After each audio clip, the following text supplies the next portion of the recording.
Assalamualaikum warahmatullahi wabarakatuh. Alhamdulillahi wa kafa. Wassalatu wassalamu ala rasulillahil mustafa wa ala alihi wa sahbihi wa man wafa. Amma ba'd. Faya ibadallah, usi nafsi wa iyyakum bitaqwallahi faqad fazal muttaqun fala tamutunna illa wa antum muslimun. Faqala ta'ala ya ayyuhalladzina amanu taqullaha haqqa tuqatih wa la tamutunna illa wa antum muslimun. وقال يا أيها الناس اتقوا ربكم الذي خلقكم من نفس واحدة وخلق منها زوجها وبث منهما رجالا كثيرا ونساء واتقوا الله الذي تساءلون به والأرحام إن الله كان عليكم رقيبا. Bapak dan Ibu sekalian, saudara-saudariku rahimani wa rahimakumullah, semoga Allah selalu mencurahkan rahmatnya dalam kehidupan kita semuanya. Mari kita bersyukur kepada Allah Subhanahu wa taala mengawali ta'lim duha kita di pagi ini, bahwa Allah masih memberikan banyak nikmat kepada kita sampai dengan duha ini. Dan di antara nikmat yang terbesar adalah dipilihnya kita semua, dihadirkan, dirangkul, ditempatkan di rumah Allah langsung untuk bisa mengikuti ta'lim, mendekat kepada Allah melalui pendalaman sebagian dari tuntunan agamanya. Semoga dengan nikmat ini kita digolongkan kepada apa yang disebutkan oleh Nabi SAW dalam hadisnya, tercantum langsung di dua kitab sahih. Yang pertama di Sahih Al-Bukhari nomor hadis ke-71, dan yang kedua di Sahih Muslim nomor hadis 1035. Jadi saking pentingnya hadis ini sebagai motivasi kepada para penuntut ilmu, ini baru pemulaan saja, baru pengantarnya.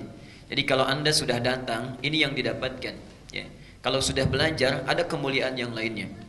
Mari kita bacakan hadisnya. Ini dari hadis riwayat Muawiyah bin Abi Sufyan radhiyallahu anhuma. An Muawiyah ibni Abi Sufyan radhiyallahu anhuma. Hadis ini disampaikan dari sahabat, yarhamkallah, Abu Muawiyah bin Abi Sufyan, yarhamkallah. Semoga Allah memberikan ridha kepada keduanya. Qala, ya, Muawiyah kemudian menyampaikan berkata, sami'tu an-nabiyya sallallahu alaihi wasallam yaqul, saya pernah mendengar satu kali Nabi SAW pernah bersabda. Perhatikan kalimatnya.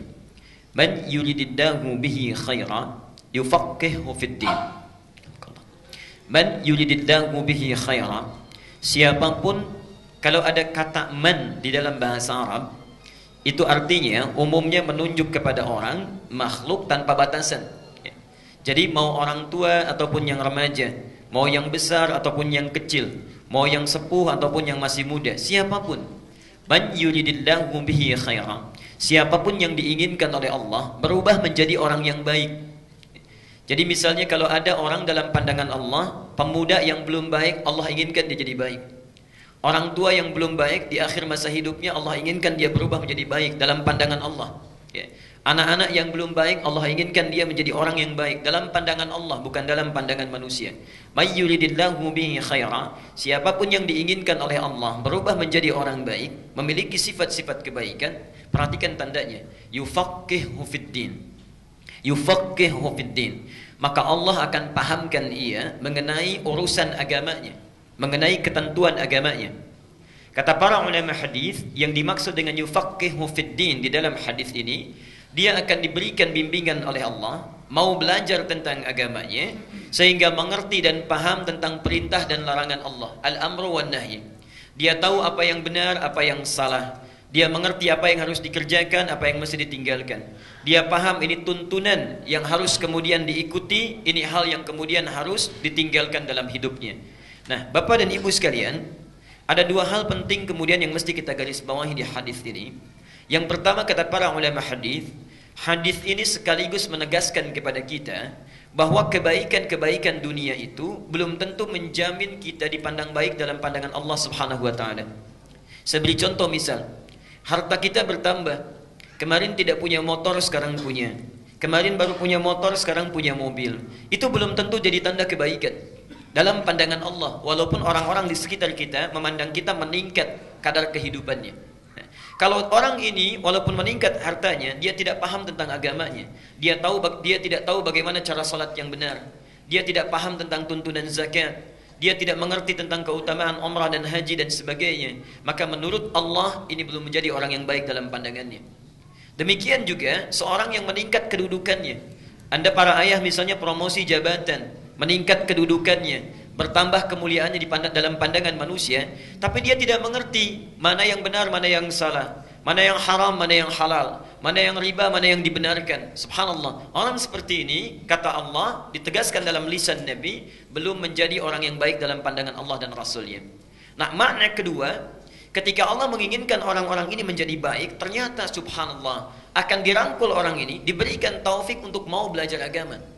Jadi maksud saya, saat sementara orang di hari ini, di hari Ahad, umumnya orang berlibur, umumnya bertamasya, berkumpul bersama keluarga, bapak dan ibu mendapatkan nikmat yang luar biasa, meluangkan segenap waktunya untuk mendekat kepada Allah dan mendapatkan taufik dari Allah untuk mau belajar pada saat ini.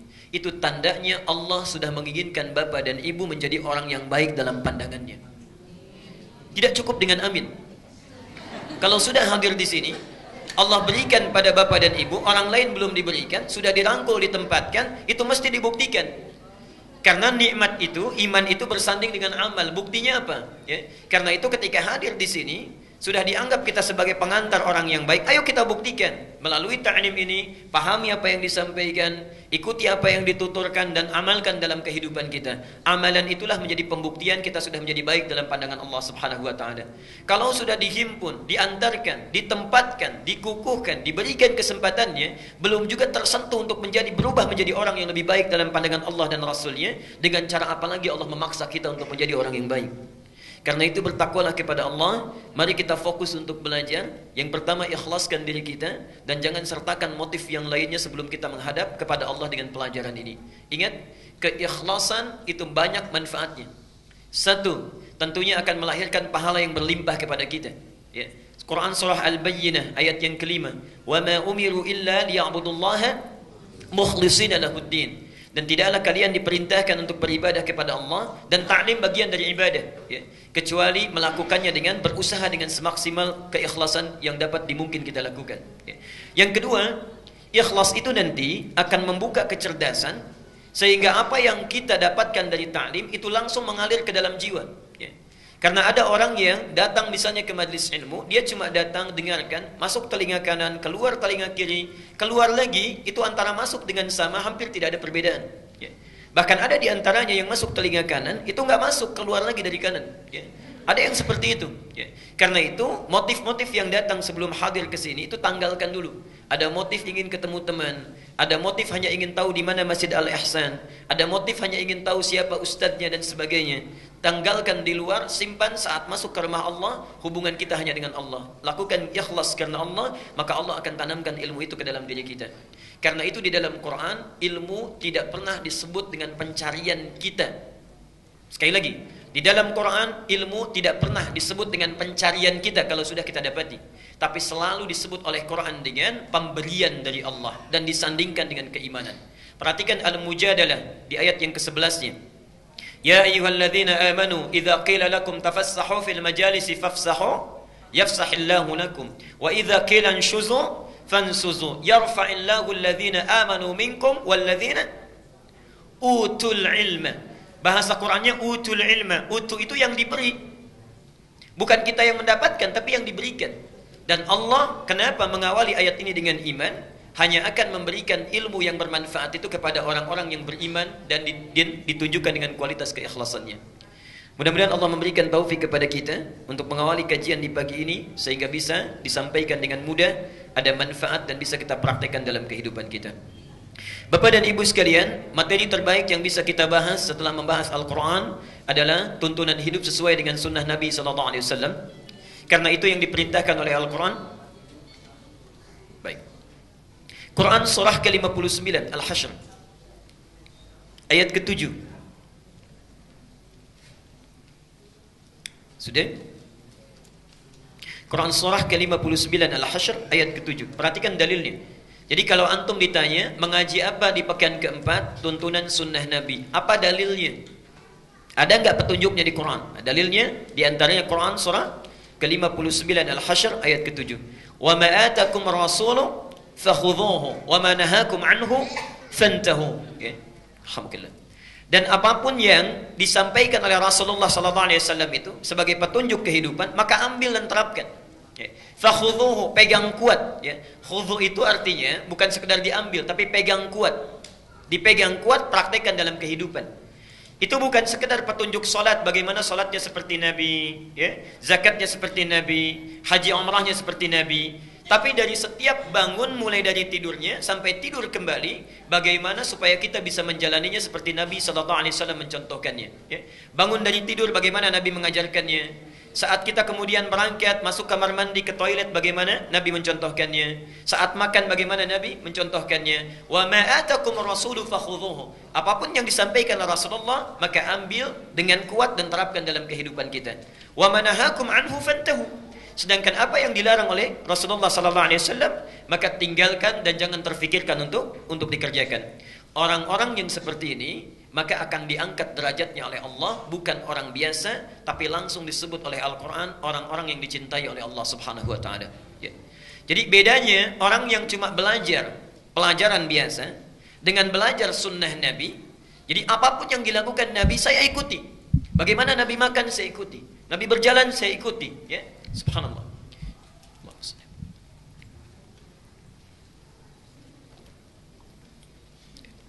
Baik, mari kita bacakan ayatnya yang selanjutnya. Qul in kuntum tuhibbunallaha fattabi'uni. Ini ayat yang ketiga yang saya tampilkan di layar. Ali Imran ayat 31. Qul in kuntum tuhibbunallaha fattabi'uni yuhibbukumullahu wa yaghfir lakum dhunubakum. Qul in kuntum tuhibbunallaha. Katakan Muhammad, jika kalian mencintai Allah. Katakan Muhammad pada umatmu, pada orang-orang di sekitarmu, jika kalian benar-benar mencintai Allah, fattabi'uni, rahmukallah, maka ikutilah aku.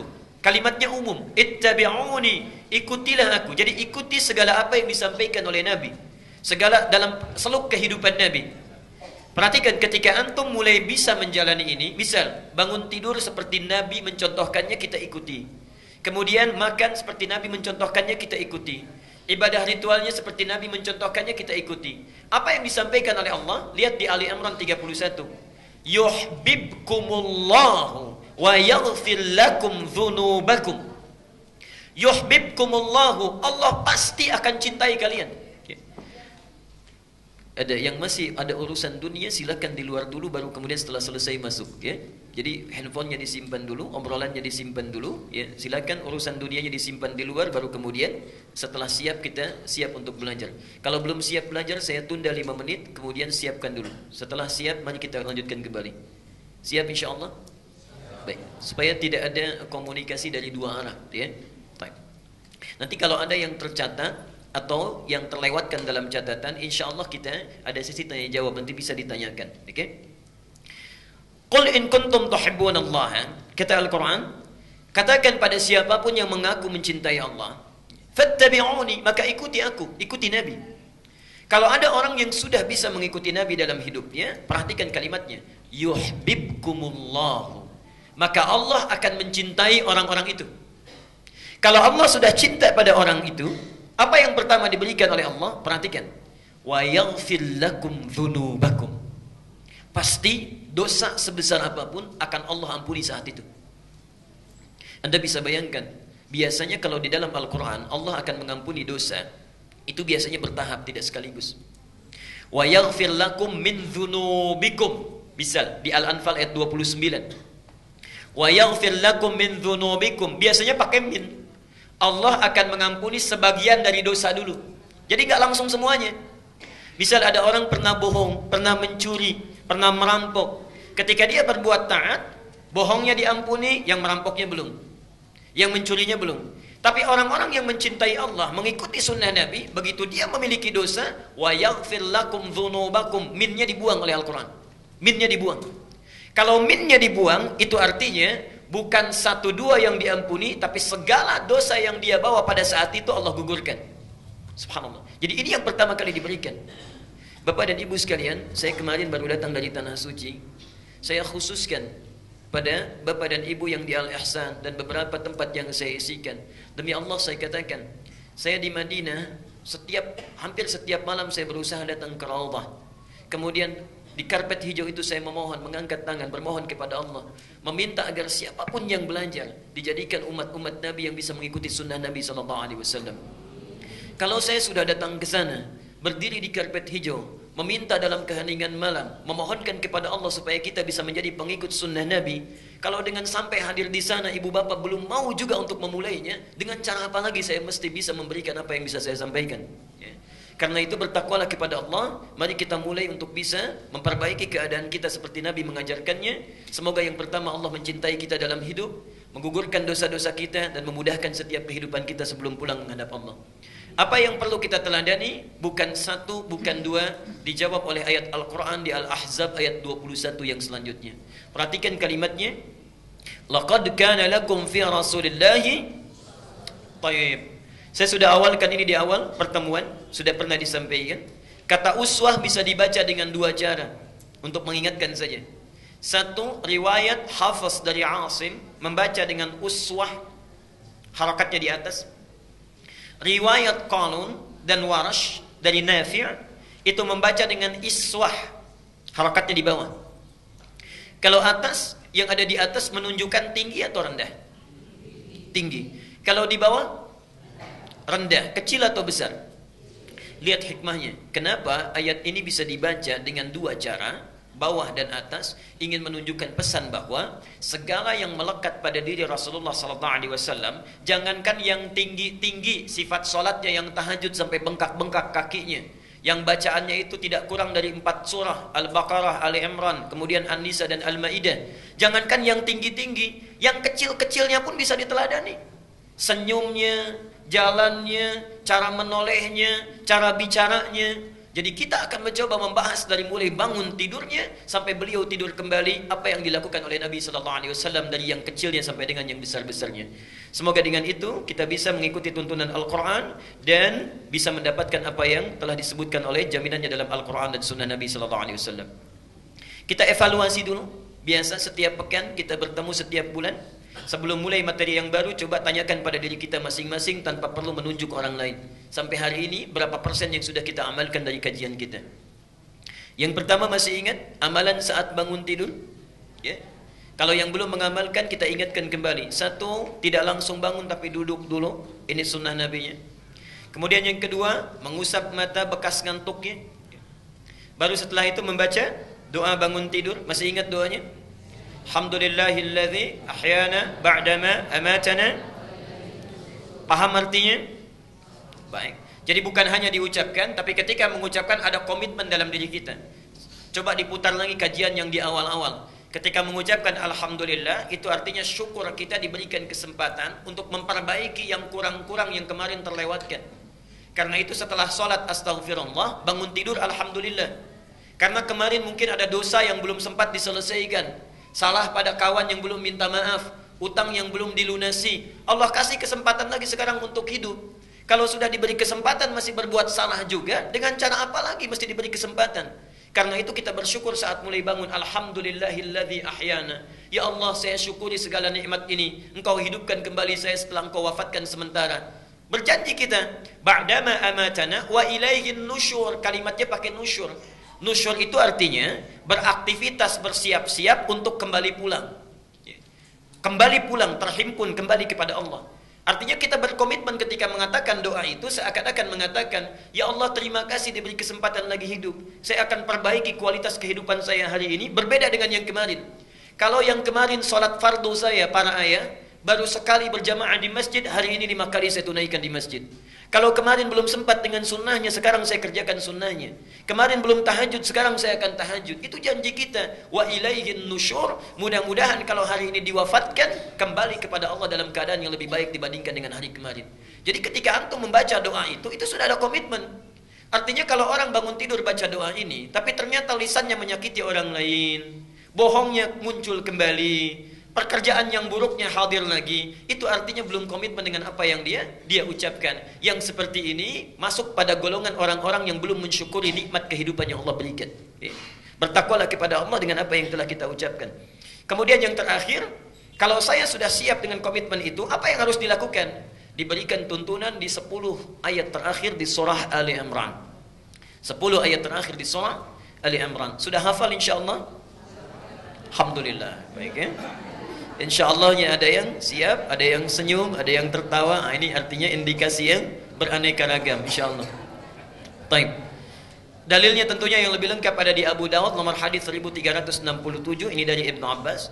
Kalau ini sudah dilakukan selesai, kemudian kita bangkit, lalu amalan selanjutnya mencuci kedua telapak tangan kita, kemudian bersiwak atau menggosok gigi, kemudian berwudu, menyempurnakan wudu, bersiap menunaikan tahajud. Ingat, yang ikut kajian sunnah Nabi ini artinya orang-orang yang sudah berkomitmen memperbaiki keadaan diri. Artinya dengan kata lain, sudah siap mengikuti segala yang Nabi tunjukkan sesuai dengan kadar kemampuannya. Kalau dalam materi ini ada materi tahajud, artinya sudah punya rencana, besok saya mesti tahajud. Begini sifat Nabi tahajudnya. Ya. Kemudian bangun, cuci kedua telapak tangannya, kemudian menggosok gigi, berwudu dengan sempurna. Bagi yang melakukan hubungan suami istri bermandi janabah dulu, kemudian sebelum menghadap Allah dalam tahajudnya. Hadisnya telah saya terangkan. Baik, kemudian apa keutamaan salat tahajud? Ini juga sudah dibahas ya. Jadi kalau bisa bangunnya itu bukan bangunnya saat fajar. Yang bangun saat dipanggil salat fajar itu yang belum ikut kajian sunnah Nabi. Ya. Yang belum ikut kajian sunnah Nabi itu dibangun saat dipanggil saat fajar. Misal azannya subuh 4.25. Yang belum ikut kajian sunnah Nabawi 4.25 dipanggil, saat itu dia bangun. Yang ikut kajian sunnah Nabi sebelum dipanggil sudah bangun. Ya. Karena ada ketentuan tahajud, ada praktek yang harus kita lakukan. Subhanallah. Nah, yang belum ikut taklim sama sekali dipanggil 4.25, datang jam 5:24. Nah, itu barangkali mesti diperbaiki ya. Nah, keutamaannya sudah. Apa motivasinya supaya mau bangun tahajud? Ini sudah kita uraikan. Ada keutamaan-keutamaan besar yang bisa kita dapatkan. Allah menjamin misalnya memudahkan pekerjaannya, kemudian membimbing apa yang dikerjakan, membebaskan dari segala kesulitan, dan membantu dia saat dia berada dalam kesulitan tanpa perantara, dan yang lain-lain sebagainya. Sifat tahajud Nabi ini sudah pernah kita bahas. Jadi antum kalau mau tahajud, bagaimana cara Nabi tahajud? Ini sudah saya uraikan ya. Bagus dan panjang bacaannya, silahkan pilih sesuai dengan kemampuan. Kadang Nabi menunaikan 11, kadang Nabi menunaikan 13, tapi semua dilakukan dengan penuh kekhusyuan. Kadang dilakukan pertengahan malam, kadang di akhir-akhir malam. Kalau awal malam rumusnya antum bangun, salat kemudian istirahat dulu dan bangun lagi bersiap-siap untuk fajar. Kalau rumusnya di sepertiga malam, maka tidak ada jeda untuk tiduran lagi ya. Itu barangkali untuk mengingatkan. Nah, pertemuan yang lalu kita sudah sampai pada bahasan mengenai sunnah pasca tahajud. Di pertemuan lalu sudah kita bahas bagian yang kedua ya. Yang pertama memperbanyak istighfar, ini sudah kita bahas. Yang kedua kita sampai atau selesai di memperbanyak doa. Jadi kalau sudah tahajud sambil menunggu fajar, apa yang dilakukan? Satu, sifat pengikut Nabi itu yang ikut dengan sunnahnya, yang pertama memperbanyak istighfar kepada Allah Subhanahu wa taala. Dalilnya sudah pernah saya sampaikan, bahkan keutamaannya dijamin di surah ke-51 ayat 15 sampai dengan 23. Tepat di ayat ke-18-nya Allah sampaikan, wabil asharihum yastaghfirun. Ada orang-orang yang sesaat menjelang fajar setelah tahajudnya dia perbanyak istighfar kepada Allah Subhanahu wa taala. Orang ini akan ditempatkan oleh Allah di taman surga, bukan surga biasa, di taman surga. Innal muttaqina fi jannatin wa uyun. Sungguh orang-orang yang bertakwa sebagiannya ada yang punya tempat tinggal di surga di tamannya. Akhidhina ma atahum rabbuhum. Keutamaan taman surga itu kalau butuh apa-apa Allah yang langsung berikan tanpa perantara. Jadi kalau surga yang lainnya, misal ingin minum, itu datang pelayan surga. Namanya wildanun muhalladun bi akwabi wa abarika wa ka'sim min ma'in. Anda ingin minum dibawakan, yang gelasnya saja terbuat dari kilauan mutiara dan emas yang belum pernah kita lihat, belum pernah kita dengar, dan belum pernah terlintas dalam pikiran kita. Itu surga biasa. Taman surga tidak. Anda butuh apapun, Allah yang langsung memberikan tanpa perantara. Kun fayakun. Akhidhina ma atahum rabbuhum innahum kanu qabla dzalika muhsinin. Mereka itu orang-orang baik saat di dunia. Apa amalannya? Kanu qalilan minal laili ma yahja'un. Satu, sedikit tidurnya, banyak tahajudnya.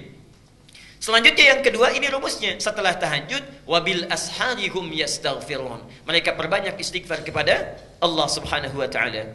Kemudian kita selesai kemarin di pembahasan doa. Nah, disinilah kita berhenti kemarin dan akan kita teruskan. Bapak dan Ibu sekalian, saya sudah sampai pada pembahasan doa-doa sunnah yang bisa dibaca setelah tahajud. Kita berhenti di sini kemarin. Okay. Dan pembahasan kali ini kita akan teruskan. Kalau Nabi memberikan petunjuk supaya berdoa di akhir-akhir malam menjelang fajar, kita bertanya, bagaimana cara berdoanya? Apa yang mesti diminta? Dan apakah doa saya dikabulkan segera atau tidak? Karena kadang-kadang ada yang berdoa dengan khusyuk bahkan menangis, tapi subhanallah barangkali dalam pandangan Allah Subhanahu wa taala doanya tidak layak untuk dikabulkan. Doanya tidak layak untuk dikabulkan. Karena itu kita akan teruskan materi berdoa setelah tahajud ini dengan berlanjut pada topik prinsip atau adab-adab dalam berdoa. Ya, adab dalam berdoa. Silakan dicatat dulu dalilnya kalau yang ingin mencatat. Kalau yang ingin soft copy-nya nanti di akhir ta'lim bisa diambil. Ini dalilnya. Ya. Bapak dan Ibu sekalian, kita mulai dulu inti uraiannya. Kita mulai dengan pengantar dulu prinsip doa. Al-Baqarah 186, Al-Mu'min atau Ghafir surah ke-40 ayat 60. Gak apa-apa, nanti saya putar kembali Bu ya, supaya lebih kejelasan. Saya akan tuliskan. Sebentar. Maaf, kelihatan insyaallah. Apa yang dilihat? Saya belum nulis apa-apa. Ada? Bismillah. Pak, kalau saya menulis bisa jelas insyaallah? Baik ya. Buka Quran surah kedua Al-Baqarah ayat 186 dan Quran surah 40 Al-Mu'min ayat 60. Perhatikan prinsip doa yang pertama. Jadi ini indahnya teori Al-Quran. Sebelum diminta berdoa, dijelaskan dulu ya. Prinsip doa seperti ini, keutamaannya seperti ini. Lalu diterangkan silahkan kalau ingin berdoa begini adabnya. Lalu ditunjukkan contoh orang-orang yang pernah berdoa begini. Doanya seperti ini dan cara pengabulannya seperti ini. Kurang lengkap apa lagi ya. Prinsip yang pertama, perhatikan. Di dalam Al-Quran disebutkan setiap doa itu yang dipanjatkan oleh siapapun, prinsipnya umumnya pasti dikabulkan. Setiap doa yang dipanjatkan umumnya seharusnya selalu terkabul. Jadi prinsip utamanya, sepanjang kita meminta, seharusnya Allah pasti mengabulkan. Minta apa saja yang sifatnya wajar. Okay? Apa dalilnya? Mari kita lihat yang pertama. Satu, Al-Baqarah ayat 186. Saya coba tuliskan untuk memberikan penjelasan. Kita hafal ayatnya insyaallah. Wa idza sa'alaka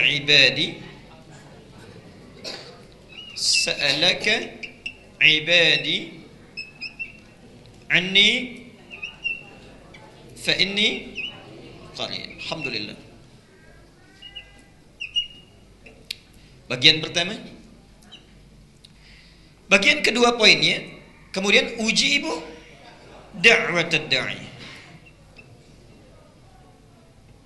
Da'watad da'i. Idza da'ani, ini poinnya.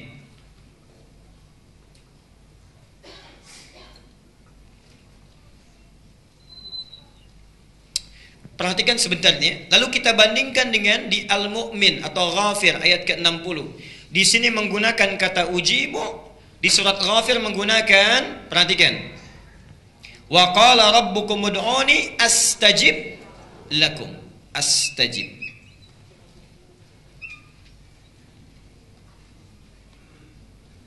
Lakum.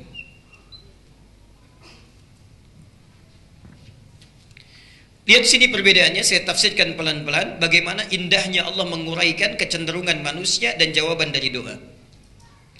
Wa idza sa'alaka ibadi.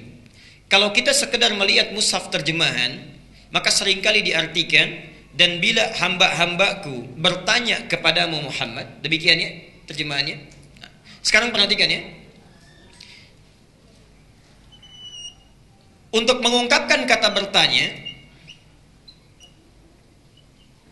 uniknya Al-Quran menggunakan kata sa'ala. Oke, sa'ala.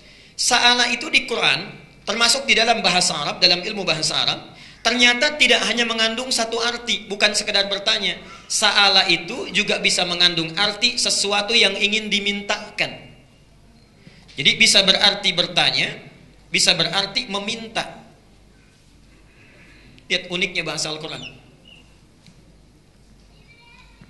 Ya akhi, mungkin as'al minka at-ta'am. Ya akhi, saudaraku, boleh enggak saya minta sedikit makanan? Mungkin as'al minka at-ta'am. Sa'ala. Perhatikan, ketika Allah menyebutkan kita yang mencari-cari Allah, lembut sekali isyaratnya.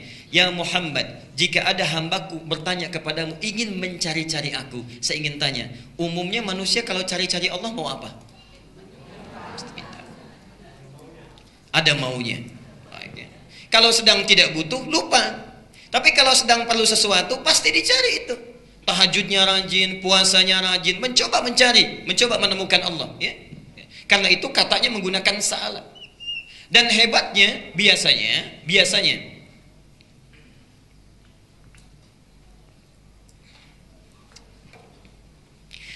di dalam Al-Quran, kata permintaan ini sekaligus pertanyaan itu tidak pernah pakai idza. Tidak pernah pakai idza, ya. Subhanallah. Biasanya langsung menggunakan fi'il mudhari. Contoh Al-Baqarah 219. Yas'alunaka 'anil khamri wal maisir. Pakai iya, yas'alunaka. Al-Baqarah 215. Wa yas'alunaka madza yunfiqun, ya, menggunakan ya. Uniknya di sini menggunakan fi'il madhi, bentuknya past tense, lampau, didahului oleh idza. Kalau idza bertemu dengan fi'il madhi, kata yang menunjuk lampau, ini artinya peristiwa ini pernah terjadi di masa lampau dan akan terjadi di masa yang akan datang. Ini menunjukkan pesan kepada kita, orang yang mencari-cari Allah untuk minta itu, kebutuhan berdoa itu bukan hanya dibutuhkan oleh orang-orang sekarang, dulu pun orang melakukannya, dan sampai kapanpun orang pasti butuh dengan Allah. Jadi tidak akan mungkin ada orang yang tidak punya kebutuhan dengan Allah. Di dalam hidup ini, dua kalimat ini memberikan kesan kepada kita, tidak ada orang yang tidak pernah berdoa kepada Allah. Orang kuat pun pasti minta pada Allah. Orang kaya pun pasti masih minta pada Allah. Jadi dua kata ini ingin memberikan kesan, setiap orang yang hidup, satu hal dalam kesempatannya pasti dia akan berdoa kepada Allah Subhanahu wa taala. Karena itu Allah sangat marah bila ada seseorang yang tidak mau berdoa kepadanya. Innal ladzina yastakbiruna an ibadati. Sungguh orang yang sombong yang tidak mau berdoa kepada saya itu akan saya sediakan neraka spesial untuk tempat dia pulang, Jahannam. Oke. Saya teruskan sebentar. Biar saya saja yang pegang, jangan ada yang maju ke depan ya.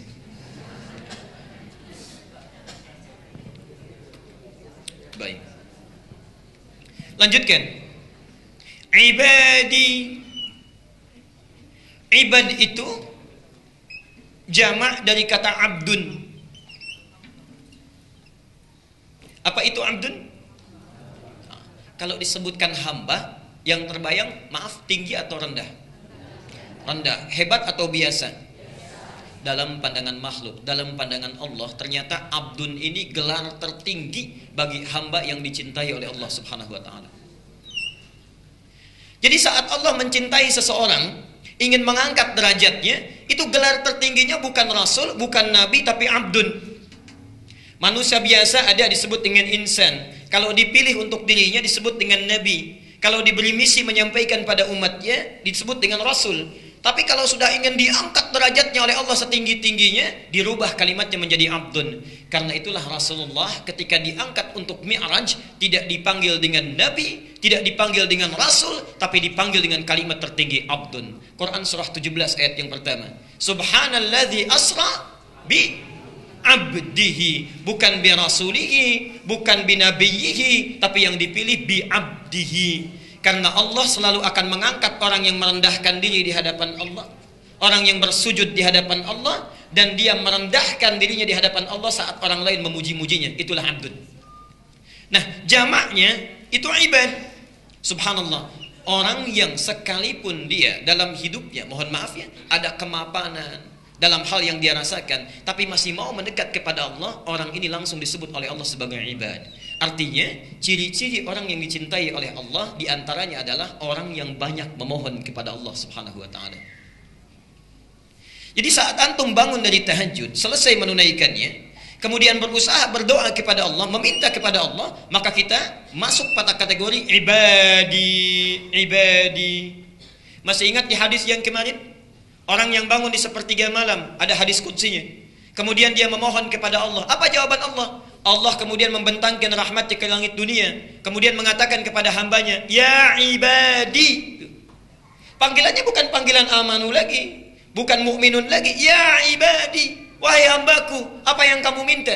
Ingin rahmat sekarang aku berikan, berdoa aku kabulkan, ingin ampunan sekarang aku ampuni. Ya ibadi. Ini yang pertama. Jadi seseorang yang biasa berdoa itu adalah ciri diantara orang yang sangat dicintai oleh Allah. Jadi kalau antum dalam hidup itu bisa diukur. Coba lihat sehari berapa kali berdoa. Sehari berapa kali berdoa, ya?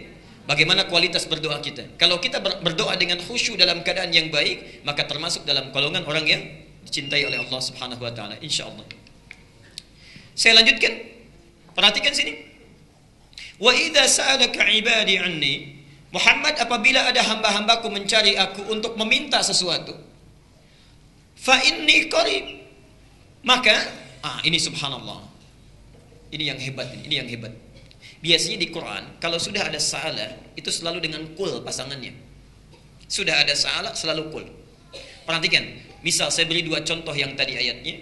Al-Baqarah 215. Yas'alunaka madza yunfiqun. Qul ma anfaqtum min khairin. Setelah yas'alunaka ada qul, katakan. Al-Baqarah 215. 4 ayat setelahnya Al-Baqarah 219. Yas'alunaka 'anil khamri wal maisir. Apa setelahnya? Qul fihima ismun kabir wa manafi'u linnas. Yas'alunaka 'an dzil qarnain. Qul, selalu qul, setelahnya qul. Jadi kalau orang tanya tentang hukum, ada perintah ayat, katakan Muhammad. Tanya lagi tentang hukum, katakan Muhammad. Tanya tentang kisah tarikh, katakan Muhammad. Jadi ada batas, ada jeda antara yang ditanyakan dengan jawaban, kul. Tapi orang yang mencari Allah, kulnya langsung dihilangkan. Orang-orang yang ingin mendekat kepada Allah, minta apapun, saat dia bersungguh-sungguh mencari mendekat kepada Allah, maka kata kulnya dihilangkan, diganti dengan kata fa, dengan huruf fa. Kalau mau konsisten kalimat normalnya fakul inni qarib, tapi kulnya dibuang, diganti dengan fa. Saat kul ini dibuang, seakan-akan ingin memberikan isyarat kalau ada orang yang ingin mendekat kepada Allah, tanpa jarak Allah mendekat kepadanya. Tanpa jarak, langsung dirangkul oleh Allah. Dan hebatnya tidak cukup menghilangkan kata kulnya, diganti dengan fa. Fa itu dalam ilmu bahasa Arab harfu atfin bila hududin, huruf ataf yang menyertai sesuatu, merespon sesuatu tanpa ada batas sedikit pun. Kalau ayat Qurannya mengatakan wa inni qarib, wa artinya kita mencari Allah tapi ada jeda Allah datangnya. Kalau pakai thumma, wa idza sa'alaka 'ibadi anni thumma inni qarib, artinya mintanya sekarang baru dilihat oleh Allah besok. Tapi ketika menggunakan kata fa, artinya minta saat ini, saat itu langsung Allah mendekat kepadanya. Tidak ada jeda sama sekali. Pernah dengar hadis qudsi, saat seorang hambaku mendekat kepadaku dengan merangkak, maka aku mendekat kepadanya dengan berjalan. Dia berjalan, aku berlari. Apa artinya? Fa inni qarib. Subhanallah. Dan ibad ini hebatnya, kalimat ibad. Ini bukan hanya bagi orang-orang yang bertakwa. Bukan hanya orang-orang yang bertakwa. Tapi orang yang punya banyak dosa pun, yang dosanya tak terlukiskan. Disebut dalam bahasa Arab dengan israf. Israf itu yang berlebihan. Jadi kalau ada orang makan lontong 1 piring, yang ini 5 piring sendirian, bisa. Itu israf. Kalau ada seorang ibu belanja sesuai kebutuhan, ini setiap yang dilihat ingin beli. Gak ada uang pun kalau bisa, kredit dulu gitu ya. Nah, ini israf namanya, ini israf. Ada orang israf dalam berbuat dosa.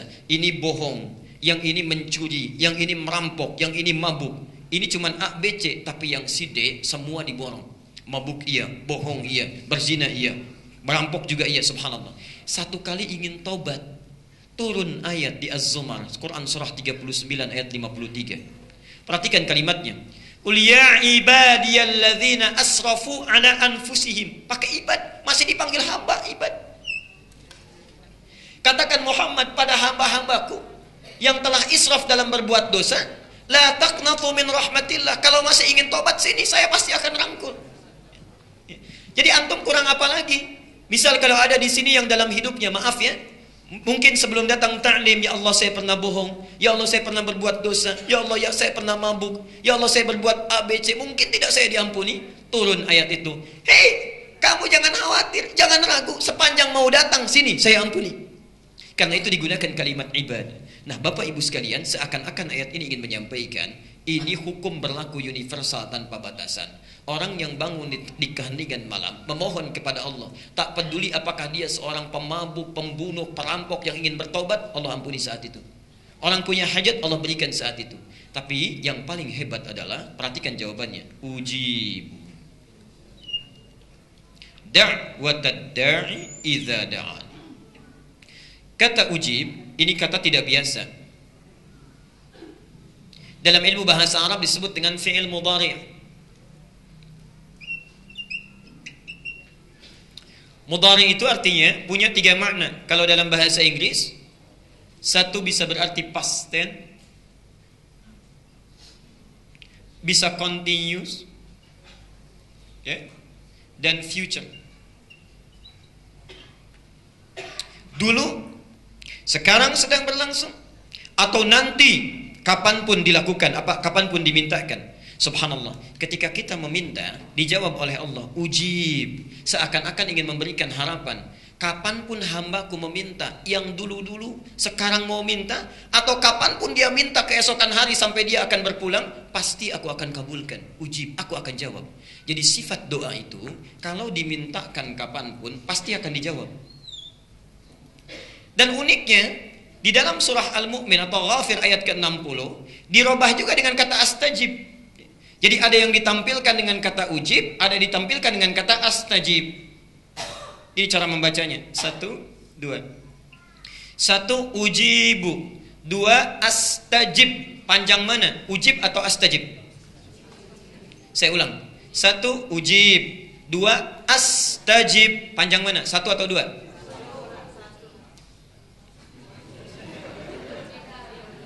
1 ujib, 2 astajib. Panjang mana?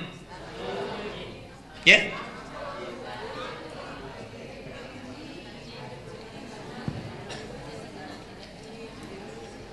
Baik. Perhatikan sini. 1 2 3. 1 ujib. Yang kedua astajib.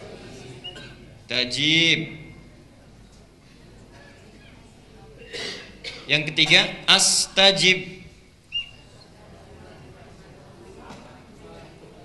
Saya belum tanya, jadi gak usah dijawab dulu ya. Takutnya salah. 1 ujib, 2 astajib. Panjang mana? 1 atau 2? Nah, sekarang sudah sepakat ya. Ini kita simpan dulu yang ketiga. Panjang yang kedua. Perhatikan.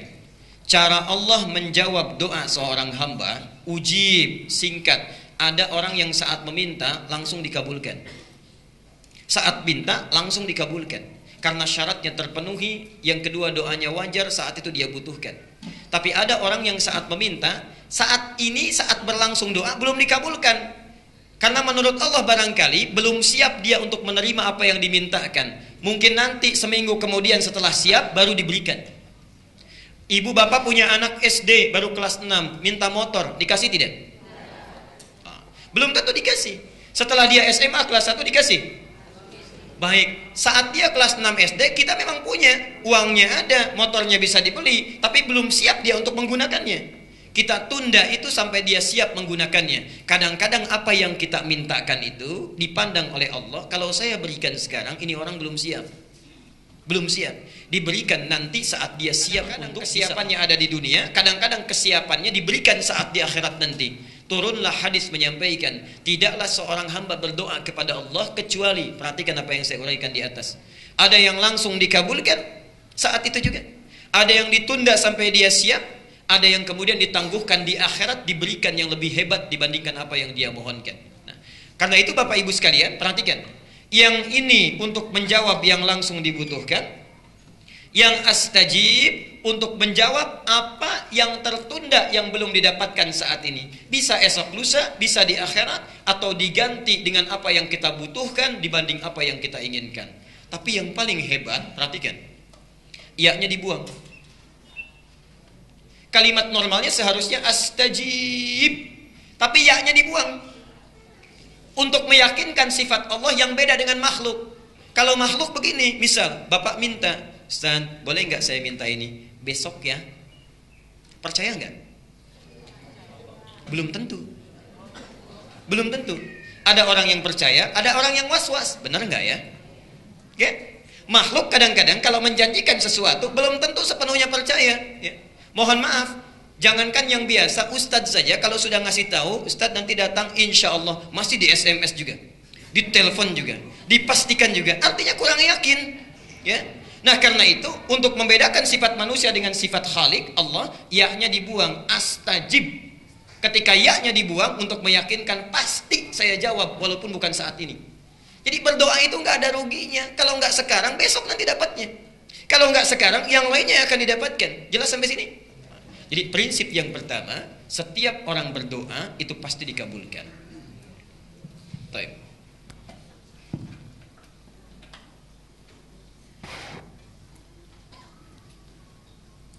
Ini dalilnya. Jadi bisa kita temukan di berbagai tempat. Al-Baqarah 186 di Qur'annya. Surat Ghafir ayat 60. Hadis At-Tirmidzi nomor hadis 3556. Ini hebat sekali. Bahkan di hadisnya disebutkan Allah itu sangat maha pemalu. Ada orang yang mengangkat tangannya kemudian bermohon, tidak mungkin dia dibiarkan pulang dengan tangan kosong. Artinya setiap berdoa pasti diberikan. Ya. Ada lagi hadis yang mengatakan di Muslim nomor hadis 4916. Ya. Allah pasti akan mengabulkan setiap doa sepanjang yang berdoa itu tidak terburu-buru. Ditanya, siapa yang terburu-buru itu wahai Rasulullah? Dialah orang yang saat meminta, saat belum dikabulkan, dia sudah menyimpulkan doa saya mungkin tidak dikabulkan oleh Allah. Oke. Nah, jadi semua hadis ini, semua ayat ini memberikan gambaran prinsip doa kalau diminta pasti dikabulkan, dijawab. Pertanyaannya, kenapa Ustadz saya selalu berdoa tapi rasa-rasanya nggak terkabul? Kenapa saya selalu meminta tapi kok ditundanya begitu lama? Mintanya sudah bertahun-tahun tertentu, memohonnya sudah lama tapi sampai sekarang belum terkabulkan juga. Barangkali, mohon maaf, kita akan termasuk dalam golongan yang mungkin bukan sekedar ditunda dengan panjang, tapi boleh jadi termasuk yang ditolak doanya. Karena prinsip doa itu seharusnya terkabul, tapi ada orang-orang tertentu yang tatkala meminta, Allah tidak akan mengabulkannya sepanjang hidupnya. Kalau dalam masih keadaan seperti itu. Siapa mereka? Bagaimana supaya kita menghindarinya? Dan hebatnya, mohon maaf, sekhusyuk-khusyuknya antum berdoa, meminta bahkan setelah tahajud, kalau memiliki sifat ini, bahasa hadisnya sampai kapanpun gak akan pernah dijawab. Jadi nanti kita akan evaluasi kalau ada di antara kita saat ini yang sering kali berdoa meminta padahal sudah menangis, bangun sholat tiap malam, boleh jadi belum terkabul atau tidak terkabul karena punya sifat-sifat yang mungkin kita akan tampilkan. Baik. Ini bagian yang pertama. Sudah? Catat dulu dalilnya karena saya tidak cantumkan di sini. Ya, saya tidak cantumkan. Satu. Dicatat dulu dalilnya supaya tidak lupa. Mau yang panjang, yang pendek? Yang pendek, yang ada terjemahan yang Arabnya aja. Terjemahan baik. Al-Arba'in An-Nawawiyah. Al-Arba'in ya, cuma 42 hadis dan pendek banyak terjemahannya. Al-Arba'in An-Nawawiyah nomor ke-10. Hadisnya nomor 10. Itu diambil dari hadis Muslim nomor hadis 1051. Jadi Imam An-Nawawi mengambil hadis di hadis Muslim nomor hadis 1051, ditempatkan di kitabnya Al-Arba'in posisi nomor 10. Sudah? Baik. Yang kedua, masih tadi Al-Baqarah 186. Quran surah 2 Al-Baqarah 186. Kemudian Al-Isra surah 17. Al-Isra surah 17. Ayat 110. Ayat 110. Kemudian Adz-Dzariyat ini contohnya Surah 51 ayat 55 sampai dengan 60 terakhirnya. 55 sampai dengan 60. Sudah? Baik. Nah, sekarang mari kita lihat dan kita evaluasi dan kemudian kita berhenti di titik ini. Bapak dan Ibu sekalian, di antara sunnah Nabi setelah kita tahajud, kemudian kita duduk khusyuk beristighfar, lalu memohonkan hajat kita kepada Allah Subhanahu wa taala yang ingin kita mohonkan. Nah, penting diketahui, sebelum kita memohon kepada Allah, ada sunnah Nabi yang lain terkait dengan adab-adab berdoa. Bagaimana supaya berdoa itu mudah sampai kepada Allah, cepat diterimanya dan langsung dikabulkannya. Baik. Bagian yang pertama, ini sunnah Nabinya. Hendaklah setiap orang yang berdoa mempersiapkan perangkat dirinya dengan halal dan baik. Saya ulang. Hendaknya setiap orang yang akan berdoa mempersiapkan perangkat dirinya. Perangkat diri itu berarti pakaiannya, ya.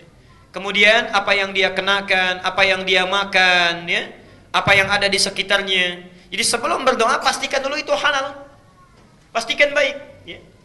Jadi jangan sampai misalnya antum berdoa sudah menangis terseduh-seduh, disebut nama Allah Asmaul Husna, dipanjatkan di pertengahan malam, tapi pakaiannya haram, makanannya haram, yang dikenakannya haram, sajadahnya haram. Bagaimana bisa dijawab itu? Apa dalilnya? Hadis riwayat Muslim nomor hadis 1051 di Al-Arba'in nomor ke-10. Hadisnya dari Abu Hurairah. An Abi Hurairah radhiyallahu anhu qala. Hadis ini disampaikan dari Abu Hurairah, semoga Allah memberikan ridha kepadanya. Qala Rasulullah sallallahu alaihi wasallam, Rasulullah sallallahu alaihi wasallam pernah bersabda, "Innallaha thayyibun la yaqbalu illa thayyiban." Sungguh Allah itu maha baik, sifatnya baik, keadaannya baik. Karena Allah itu sifatnya baik, maka tidak akan pernah menerima apapun kecuali dari yang baik-baik. Jadi ingat, doa itu sangat suci, akan berlabuh di tempat yang suci. Allah yang maha suci tidak akan menerima doa itu yang berasal dari yang tidak suci. Jadi sebelum antum berdoa, sucikan dulu diri kita, sucikan perangkat kita, apa yang kita kenakan, apa yang kita gunakan. Kemudian Nabi menyampaikan, wa innallaha amaral mu'minina bima amara bihil mursalin. Dan Allah memerintahkan kepada orang-orang yang beriman dalam hal berdoa seperti perintahnya kepada para rasul yang diutus. Kenapa doa disandingkan dengan iman? Ingin menunjukkan pesan bahwa satu, hanya orang yang punya keimanan yang kuat yang mau khusyuk berdoa kepada Allah. Artinya kalau antum dalam hidup tidak pernah berdoa, ada sesuatu yang salah dalam imannya. Dan yang terakhir, perhatikan, setelah membacakan dua ayat Quran, ada yang menarik. Thumma dzakara rajula. Kemudian mengisahkan tentang kisah seorang laki-laki. Yutilus safar. Dia menempuh perjalanan yang panjang. Di antara syarat diijabah doa dengan cepat orang yang dalam keadaan safar. Karena itu saya sangat mohon sebesar-besarnya, kalau ada orang yang sedang safar, awas beda ya antara safar dengan zahab, itu lain. Kalau zahab itu perjalanan kurang lebih di bawah 82 km itu zahab. Jadi kalau Bapak Ibu menempuh perjalanan di bawah 82 km, 0 sampai 82, itu zahab namanya. Zahaba yadhhabu. Ana al-yawm adhhab ila Jami' al-Azhar. Saya hari ini akan pergi ke Masjid Al-Azhar. Dekat ya? Enggak sampai 80 kilo. Itu zahab. Tapi kalau lewat dari situ, apalagi panjang sekali, sudah zona waktunya berubah, itu disebut dengan safar. Safar. Orangnya disebut dengan musafir. Nah, kalau orang sudah musafir, sudah safar, berlaku beberapa ketentuan hukum. Satu, boleh dia menjamak. Bahkan boleh dia qasar. Lihat An-Nisa misalnya di ayat 101. Disebutkan di sana, wa idza darabtum fil ardi falaysa 'alaikum junahun an taqsuru minas shalah. Kalau Anda bepergian di muka bumi dengan jarak yang cukup jauh, tidak ada dosa kalau ingin mengqasar salat. Yang kedua, ini yang paling hebat dan ini yang harus betul-betul kita renungkan dan praktekkan. Dalam keadaan safar itu, Allah akan cepat mendengar dan mengabulkan doa yang dipanjatkan. Jadi kalau Bapak Ibu sedang safar, daripada banyak membicarakan hal yang tidak perlu, lihat sana sini dikomentari, kadang-kadang menggosipkan orang lain, tinggalkan yang tidak penting. Kenapa tidak diisi dengan zikir dan doa? Barangkali cara Allah saking sayangnya kepada kita, orang lain doanya belum dikabulkan, ibu bapak dibuat safar, supaya saat safar itu Allah mengabulkan doa yang belum terkabul itu. Jadi kalau ada yang ingin sedang umrah, berangkat umrah, atau perjalanan dari sini ke Jawa, ke Sumatera dan sebagainya, saat di pesawat, di kereta, di bis, ayo perbanyak doa. Barangkali itulah cara Allah untuk mengabulkan doa kita. Ya, subhanallah. Itu bagian yang pertama. Nah, orang ini sudah memenuhi syarat yang pertama, doanya mesti terkabul, yutilus safar. Tidak cukup dengan itu. Asy'atha aghbara. Dan subhanallah, saking capeknya, sampai pakaiannya sudah kumal, wajahnya sudah berantakan penuh dengan debu. Jadi orang ini datang jauh-jauh untuk berdoa mendekat kepada Allah. Satu perjalanan yang dikabulkan, safarnya, doanya cepat dikabulkan oleh Allah adalah perjalanan yang diniatkan karena Allah Subhanahu wa taala. Tapi ada satu perjalanan hebat yang bukan safar, ya, walaupun dekat, tapi kalau kita berdoa saat itu dikabulkan doanya oleh Allah Subhanahu wa taala. Itulah perjalanan orang yang menuntut ilmu. Jadi saat Bapak Ibu berangkat dari rumahnya sampai ke majelis ilmu, sampai kembali lagi, itu subhanallah, malaikat sedang menanti kita mau minta apa itu sama Allah. Saat kita meminta, malaikat mengaminkannya. Hadisnya sahih di 3 hadis utama. Hadis Muslim nomor hadis 1389, At-Tirmidzi nomor hadis 2682, Ibnu Majah nomor hadis 219. Hadisnya dari Abu Darda.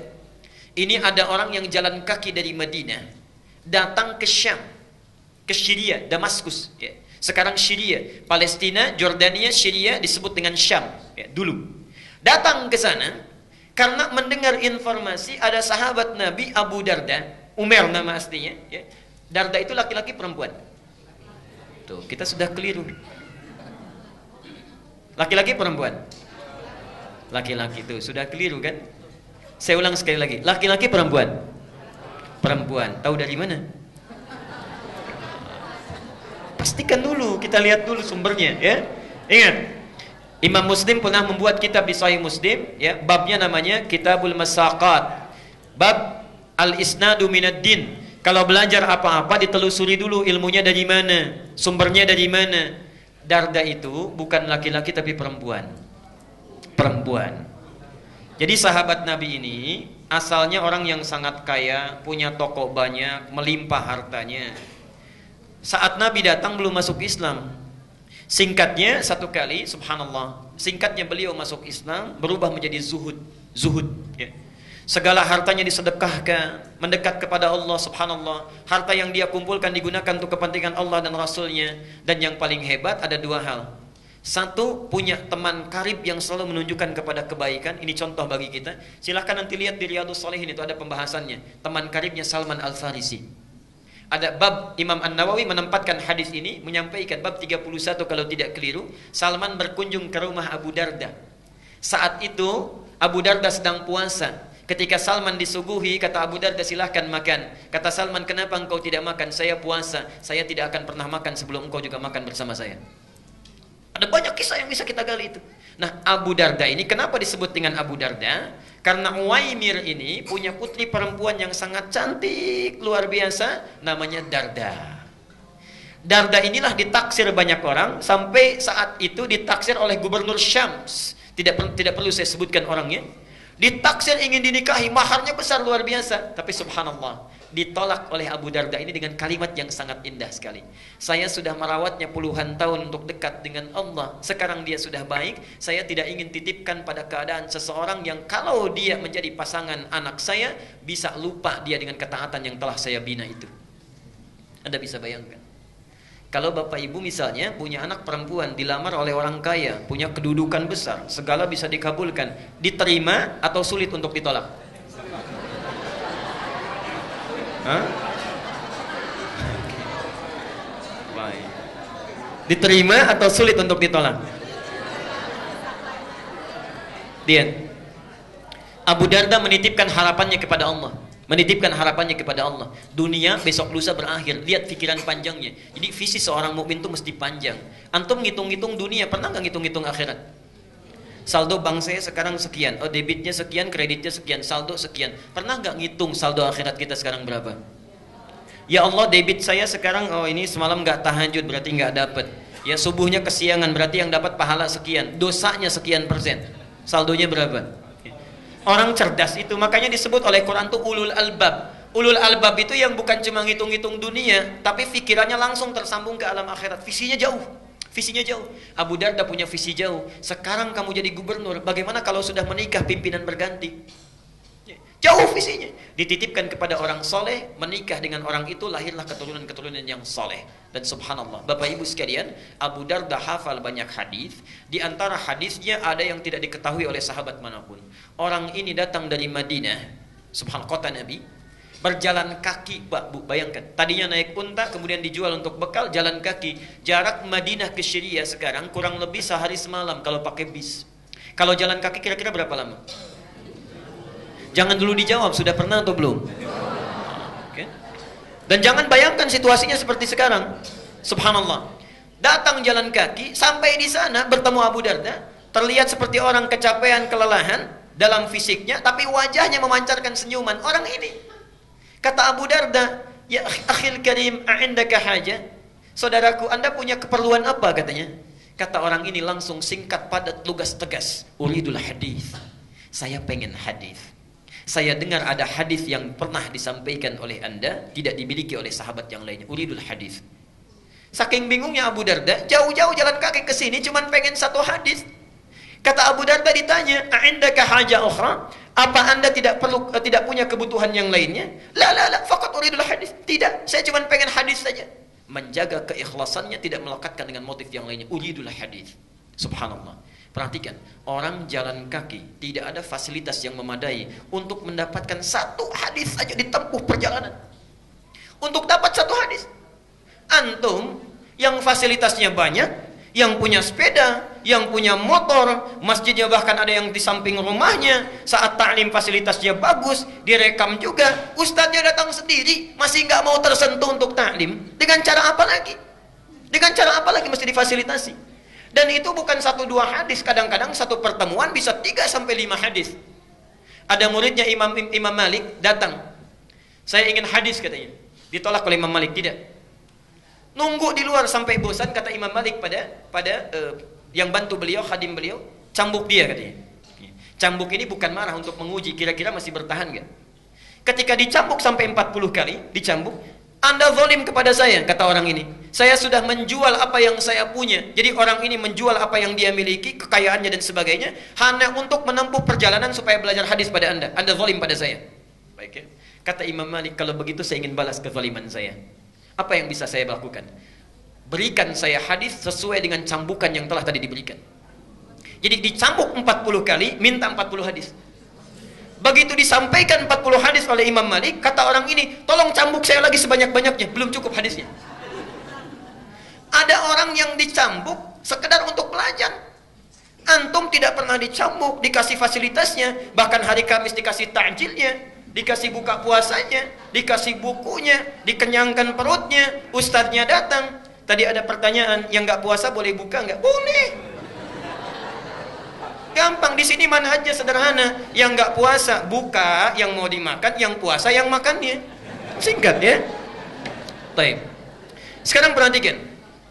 Jadi orang ini ketika datang langsung disampaikan hadisnya. Hadisnya tentang ta'lim, ini yang hebat. Yang dalam perjalanan tidak mengenal jauh, dekat pun doanya dikabulkan. Man salaka tariqan yaltamisu fihi ilman, sahhalallahu lahu tariqan ilal jannah. Jangan baca sampai di sini, lihat yang di Ibnu Majah. Wa innal malaikata la tad'u ajnihataha ridan li talibil ilmi wa hatta al-hitan allati fil bihar. Orang yang menyiapkan dirinya menempuh satu perjalanan. Salaka itu mau dekat mau jauh saya tempuh. Jadi orang yang serius menyiapkan dirinya menempuh satu jalan, yaltamisu fihi ilman. Kalimat iltamasa itu bukan sekedar belajar, menyiapkan perangkatnya supaya bisa diraba, dicatat, dilihat. Perhatikan. Sahhalallahu lahu tariqan ilal jannah. Balasan pertama, Allah akan mudahkan langkahnya menuju surga karena ilmunya.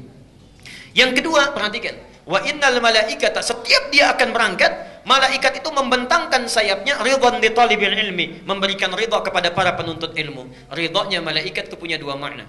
Satu, memohonkan ampunan, al-istighfaru lahu, dan yang kedua, mengaminkan doa setiap yang dimohonkan oleh para penuntut ilmu.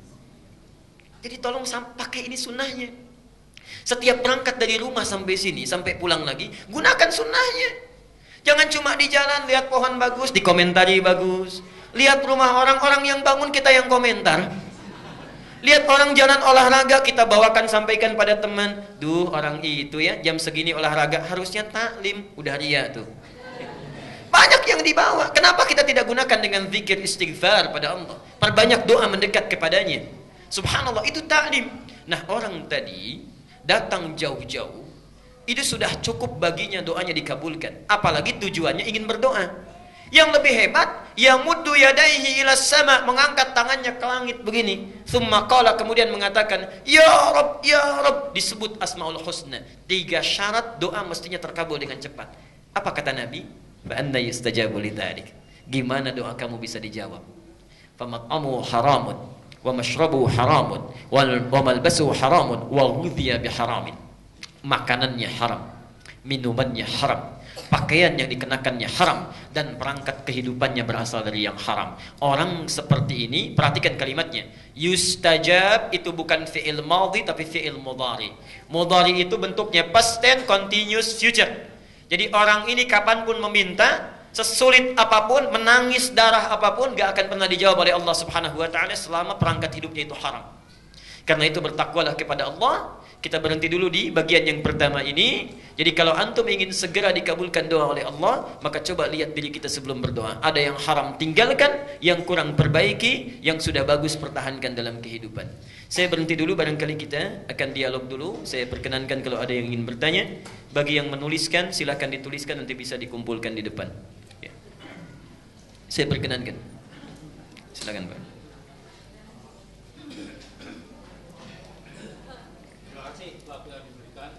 Assalamualaikum warahmatullahi wabarakatuh. Diulang Pak. Diulang. Salamnya diulang. Salamnya diulang. Assalamualaikum warahmatullahi wabarakatuh. Yang kedua itu yang pengen saya dengar. Kalau Bapak sunnah mengucapkan salam, tapi menjawabnya wajib. Saat Bapak mengucapkan salam, yang jawab cuma 1-2 orang. Padahal perintah Qurannya jelas. An-Nisa 86. Wa idza huyyitum bi tahiyatin fahayyu bi ahsana minha aw rudduha. Kalau diberikan penghormatan lewat salam, maka segera respon. Bahasanya pakai fa. Tadi kalau fa itu ada jeda atau tidak? Tidak ada. Jadi selesai diucapkan cepat jawab. Jangan dikasih jeda. Ngobrol dulu sebentar baru dijawab Waalaikumsalam. Tidak. Jawab dengan serupanya atau yang lebih baik daripadanya. Silakan Pak. Saya ulang. Terima kasih waktu yang diberikan. Saya ingin bertanya, kalau anak yang baru lahir itu diharuskan untuk diakikahkan. Ada orang yang menyebutkan bahwa apabila anak itu tidak diakikahkan, maka doa anak itu kepada orang tuanya sampainya atau nyampainya itu lama. Oleh karena itu, meskipun sudah dewasa, sebaiknya anak tersebut diakikahkan. Demikian pertanyaan saya. Terima kasih. Baik. Ini bagus pertanyaannya. Apakah ada kaitan antara akikah dengan doa? Khususnya, apakah orang yang diakikahkan atau tidak diakikahkan? Apakah orang yang tidak diakikahkan doanya akan terhambat dalam arti tidak dikabulkan oleh Allah Subhanahu wa taala? Ini tidak benar karena bertentangan dengan keterangan Al-Qur'an dan Sunnah. Satu, tidak ada dalilnya di Quran, tidak ada dalilnya di hadis, dan tidak ada kaitan khusus antara akikah dengan terkabulnya doa. Kalimatnya umum di sini, siapa saja, man itu siapapun yang meminta, ya, sepanjang yakin karena Allah, mau sudah diakikahkan, mau belum karena alasan-alasan yang wajar, kalau dia meminta dengan syarat-syarat ini terpenuhi, dikabulkan oleh Allah Subhanahu wa taala. Kaitan akikah bukan terkabul dengan doa. Kaitan akikah itu terkait dengan 2 hal utama. Satu, bentuk syukur kita kepada Allah Subhanahu wa taala. Jadi ketika Allah berikan karunia berupa anak yang akan dirawat sebagai amanah, kita bersyukur. Orang minta-minta belum mendapatkannya, ya. Ada yang minta laki-laki dapat perempuan, minta perempuan dapat laki-laki, minta cepat tiba-tiba lambat, minta lambat tiba-tiba cepat, kan? Makanya ada yang berseloroh mengatakan, bedanya katanya pilkada dengan pilkab agak jauh, walaupun awal-awalnya sama, ya. Kalau pilkada saat terpilih apa namanya? Baik saat terpilih ingat, gitu kan? Saat terpilih ingat. Tapi kalau pilkab siap-siap pun, ya, kemudian apa namanya bisa jadi. Kalau pilkada itu lupa jadi, gitu kan? Baik, lupa, jadi lupa. Mohon maaf, kalau pilkada jadi lupa, setelah dipilih lupa, ya. Tapi kalau pilkab lupa pun jadi, katanya, kata para ulama itu.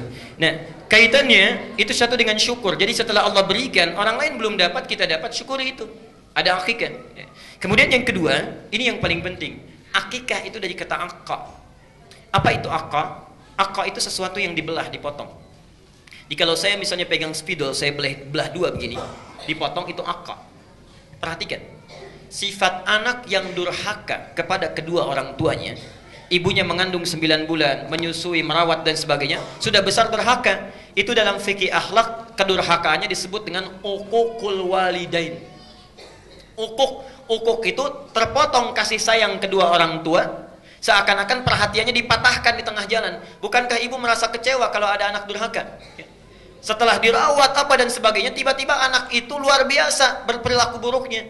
Tiba-tiba suka refleks, lisan berkata, aduh saya sudah mengandung kamu, saya sudah merawat kamu dan sebagainya. Seakan-akan jerit payah itu terpotong. Karena itu dalam fikih disebut uququl walidain. Nah, upaya untuk memotong sifat jelek ini supaya tidak tumbuh di kemudian hari, dalam bahasa fikih disebut dengan akikah. Jadi akikah itu kaitannya dengan dua hal. Satu syukur, yang kedua permohonan doa kepada Allah. Dengan ikhtiar ini memohon supaya sifat-sifat hewaninya itu dipotong lebih dini supaya tidak tumbuh dan mudah diarahkan di masa yang akan datang. Jelas ya?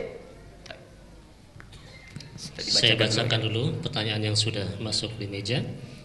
Pak Ustadz, bagaimana dengan seorang muslim yang menyepelekan Al-Quran, lebih mencintai handphone daripada Al-Quran, lebih mementingkan baca handphone daripada Al-Quran? Baik. Bagaimana dengan seorang muslim yang setiap azan tidak langsung beranjak sholat ke masjid? Bagian yang pertama, Bapak dan Ibu sekalian, ada yang merendahkan nilai-nilai Al-Quran dan ada barangkali yang bahkan mengingkarinya. Ya? Bentuknya banyak, bisa bentuknya maksiat atau bahkan bentuknya yang berlebihan. Tapi ancamannya sama. Perhatikan An-Nisa ayat 140. An-Nisa ayat 140. Tapi belum tentu sama dengan orang yang ditanyakan tadi. Ini kaidah umumnya. Wa qad nazzala 'alaikum fil kitabi. Dan sungguh telah tetap ketentuan bagi kalian tertuang di dalam Al-Qur'an, Al-Kitab. Kalau disebutkan Al-Qur'an itu artinya yang dibacakannya, yang terdengarnya, suaranya, bunyinya itu Al-Qur'an. Tapi kalau disebutkan Alkitab, itu kalau sudah tertuang, tertulis, bisa dipegang, bisa dibolak-balik, bisa diamati. Ya, mushaf. Ya, mushaf.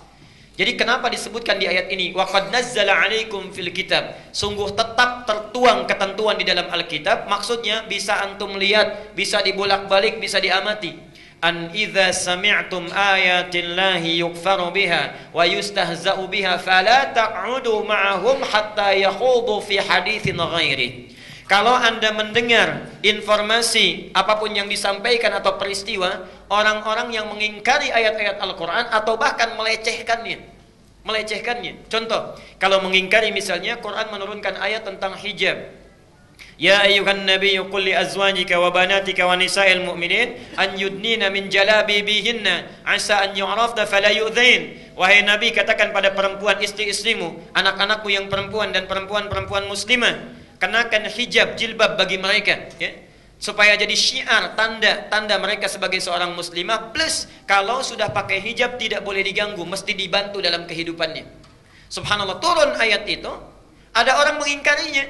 Misal, walaupun seorang ahli, seorang gelarnya banyak dan sebagainya, kemudian berbicara mengatakan misalnya jilbab itu tidak wajib bagi perempuan. Hukumnya nggak apa-apa nggak pakai jilbab, nggak apa-apa nggak pakai jilbab. Ya. Yang penting itu pakaian terhormat. Misal ya.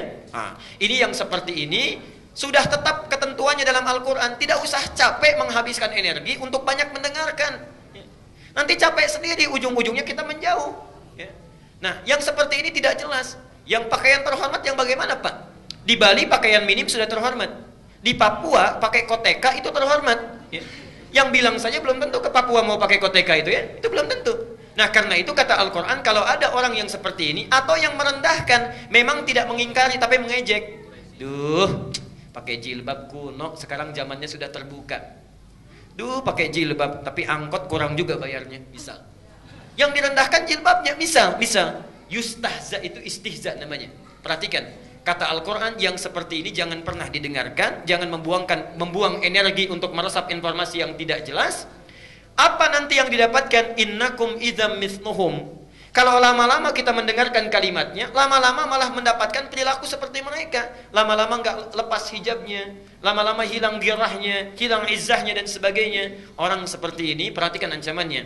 Innallaha jami'ul munafiqina wal kafirina fi jahannam jami'an. Orang akan menghimpun orang munafik. Perhatikan, munafik didahulukan dibanding orang kafir. Kalau orang kafir menolak syariat Islam itu wajar, karena kafir. Tapi kalau orang Islam mencela syariat Islam, merendahkan Al-Quran, itu tidak wajar. Disebut oleh Quran sebagai orang munafik. Orang ini yang pertama kali dilemparkan ke dalam neraka jahanam dibandingkan orang kafir. Karena itu, Bapak dan Ibu sekalian, ada pertanyaan, bagaimana orang yang merendahkan nilai Quran? Kalau cuma merendahkan, betul memang fokus merendahkan, maka dia mendapat jaminan tadi. Tapi yang dimaksud kalau kesibukannya lebih terarahkan kepada duniawi sehingga lupa, lalai terhadap Al-Quran, ini mungkin yang dimaksudkan. Tidak ada niat untuk merendahkan, tidak ada niat untuk mengabaikan, tapi kesibukan lebih lekat dengan dunia, dengan Facebook, dengan Twitter, dengan media sosial, BBM, lupa Qurannya. Bagaimana orang seperti ini? Oke, maka hukumnya dia bermaksiat kalau memang sengaja meninggalkannya. Keadaannya akan gelap, sulit mendapatkan rahmat Allah. Bahkan kalau di rumahnya tidak dibacakan Quran, Nabi mengatakan sifat rumahnya seperti kuburan. Tidak ada jauh bedanya dengan kuburan.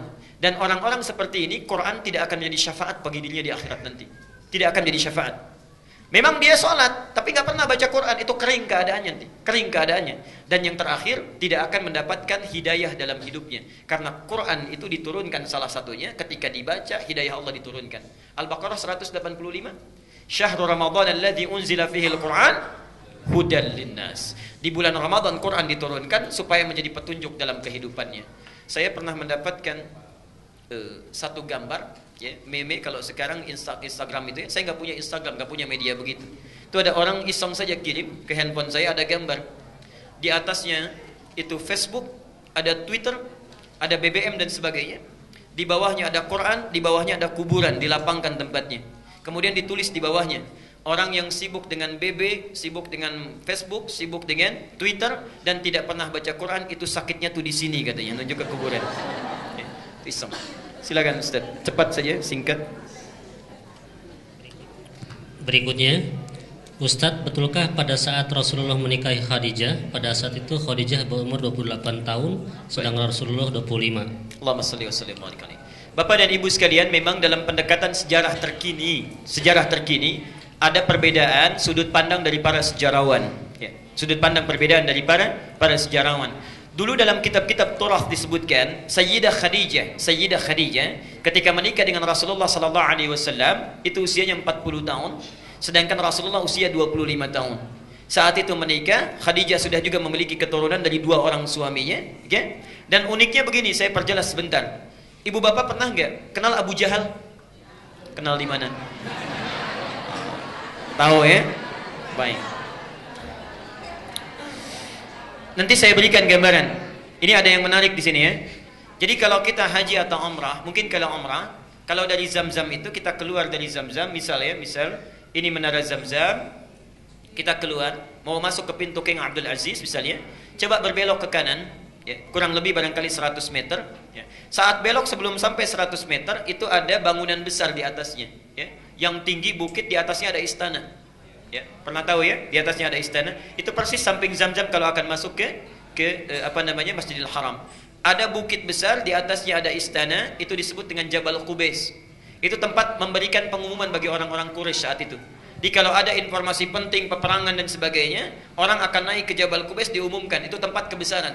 Karena itu istana dibangun di Jabal Qubais untuk memberikan gambaran, ini memberikan simbol kebesaran orang-orang yang memimpin Saudi pada saat ini. Yang menarik begini, persis di bawah Jabal Qubais ada satu tiang lampu. Sampai sekarang masih ada. Itu langsung berbanding lurus dengan Bukit Sofa. Disitulah rumahnya Abu Jahal. Ya. Namanya Amr bin Hisham. Kurang lebih 50 meter dari situ berjalan, ada bangunan rumah warna kuning. Itu rumah Nabi dilahirkan. Rumahnya Rasulullah di situ. Seberangnya di atas Bukit Marwah, keluar dari pintu itu rumahnya Khadijah. Sedangkan bukit dari Marwah yang kesananya Taif sampai ke rumah Nabi, itu tempat dagangannya Sayyidah Khadijah. Nah, yang ingin saya sampaikan, kenapa kemudian orang ini disebut dengan Abu Jahal, Amr bin Hisham, namanya Amr bin Hisham. Jadi orang ini sangat aneh ya, sangat aneh. Apa yang disampaikan Nabi selalu dia ingkari. Padahal Rasulullah itu jangankan sama kawannya, lawannya pun mengakui keunggulannya, kejujurannya. Perhatikan Abu Sofyan saat menghadap ke Heraklius, ditanya oleh Heraklius, Raja Roma itu, Herakla, apakah orang yang datang mengaku sebagai Nabi ini, orangnya banyak musuhnya? Ya. Orangnya jujur? Ya. Amanah? Ya. Apakah orang ini selalu menyakiti orang lain? Tidak. Jadi semua yang disampaikan walaupun musuhnya mengakui orang ini baik. Cuma satu orang Amr bin Hisham yang tidak mau mengakui apapun yang disampaikan Nabi. Karena itu orang-orang pada saat itu menggelarinya Abu Jahal. Jahal itu bodoh, kalau disandingkan dengan Abu artinya orang yang sangat bodoh. Jadi kalau ada orang bodoh, ini yang paling bodoh. Lawannya aja mengakui, kok orang ini tidak gitu. Kenapa? Ternyata, mohon maaf, dia punya motif. Waktu mudanya dalam satu kisah, tapi perlu diverifikasi, nanti barangkali Ustaz Khalid memperdalam lagi. Jadi saat muda Nabi suka berolahraga, bergulat dengan Amr bin Hisham, dia dikalahkan. Saat kalah cedera, ya, keseleo ototnya, di situ punya hasrat ingin membalas kekalahan itu. Saat itu belum terjadi, nah ini sambungannya. Wafatlah suami dari Khadijah yang kedua, Amr bin Hisham ingin menikahinya. Banyak orang ingin menikah dengan Khadijah. Ketika akan menikahinya melamar, ditolak oleh Khadijah. Beberapa saat setelah itu Rasulullah melamar Khadijah melalui pamannya Abu Thalib. Itu pun permintaan Khadijah. Bertambahlah perasaan tidak sukanya, dendam di situ dengan Nabi. Dari sejak itulah tidak suka apapun yang dikatakan oleh Nabi SAW. Nah, berapa usia pada saat itu? Kalau sejarawan dulu banyak mengatakan 40 tahun. Cuma ada sejarawan kontemporer yang sekarang membuat analisis-analisis. Dikeluarkan usia-usia anak Nabi pada saat Rasulullah itu kemudian menikah, berapa usia anak-anaknya, berapa usia anak yang dilahirkannya, saat menikah dengan Aisyah berapa usia Fatimah, berapa usia sahabat yang lain dan sebagainya. Ketika dianalisis ini dikeluarkanlah angka hitungan 28 tahun. Keluar hitungan itu. Apakah mana yang benar, 28 atau 40 tahun? Jawaban yang paling benar wallahu a'lam. Ya, wallahu a'lam. Apakah 28, apakah 40 tahun? Karena ada kaidah dalam ilmu tarikh, baik yang tercantum di dalam Al-Quran ataupun di dalam hadis, kalau di dalam satu peristiwa tidak disebutkan dengan jelas data-datanya, artinya jangan capek mencari data peristiwanya, tapi yang diinginkan mencari hikmah perjalanan hidupnya. Antum nelusuri sampai kiamat kurang 2 hari, berapa lahirnya Khadijah, manfaatnya apa? Gak ada manfaatnya. Lebih baik diteladani bagaimana cintanya kepada Nabi, bagaimana kasih sayangnya, bagaimana. Buka Al-Bukhari nomor hadis yang kelima. Al-Bukhari nomor hadis yang kelima. Maaf agak panjang sedikit Ustaz Iman karena ini menarik ini. Jadi Rasulullah menerima wahyu di mana? Gua Hira. Satu kali di awal-awal masa Islam, saat ke Gua Hira wahyunya nggak turun, belum turun. Subhanallah, saat turun dari Gua Hira siang bolong, siang-siang, tiba-tiba ada yang manggil, Muhammad, Muhammad. Lihat kanan gak ada orang, kiri gak ada orang. Ke belakang nengok sepenuhnya, karena kalau Nabi dipanggil berbalik itu gak begini. Nabi kalau dipanggil berbalik sepenuhnya. Jadi mulai saat ini yang belajar sunnah Nabi kalau dipanggil itu nengoknya jangan cuma begini, berbalik sepenuhnya. Ketika berbalik gak ada orang, subhanallah. Lihat ke atas, begitu lihat menengok begini Muhammad, tiba-tiba ada sosok jubah putih seperti orang duduk, rambutnya panjang di awal masa Islam. Saya ingin tanya, kalau Pak Johan keluar dari Al-Ihsan ini siang-siang, Pak Johan, kanan nggak ada, kiri nggak ada, belakang nggak ada, di atas ada yang kayak duduk jubah putih, rambut gondrong, apa yang dilakukan? Itu pasti lupa motor itu, lari. Itulah yang terjadi pada Nabi. Lihat redaksi hadisnya. Uniknya, faru'ibtu minhu. Ro'iba itu ketakutan luar biasa sampai bulu kuduk merinding naik. Itu ro'iba. Tapi kalau ketakutan bulu kuduk naik tapi sudah nggak ada kesempatan kabur, dirubah redaksinya dari ro'iba menjadi aujasa. Aujasa, ya. Kalau panjang agak cerita, agak panjang dia, kalau cerita agak panjang. Lihat nanti saja di Adz-Dzariyat Quran surah 51 ayat ke-24. Ini bedanya ro'iba dengan aujasa. Jadi Nabi Ibrahim malam-malam kedatangan tamu Bapak Ibu sekalian. Tamunya bukan 1-2 orang, banyak. Dan hebatnya, mohon maaf, saya ingin tanya dulu sebentar. Kalau kita nanti insya Allah tengah malam kedatangan tamu malam-malam jam 1, Assalamualaikum, Assalamualaikum, dibuka nggak? Itu bedanya kita dengan seorang Nabi. Oke, sekarang begini. Taruhlah kita berani untuk melihat, diintip dulu. Begitu dibuka jendela sedikit, kelihatan yang datang agak banyak orang, jubah putih, rambutnya panjang. Dibuka nggak? Tengah malam. Perhatikan hebatnya Nabi Ibrahim. Hal ataka hadithu dhaifi Ibrahim al-mukramin. Pernahkah engkau dengar kisah tentang Nabi Ibrahim dan tamu-tamunya yang dimuliakan itu?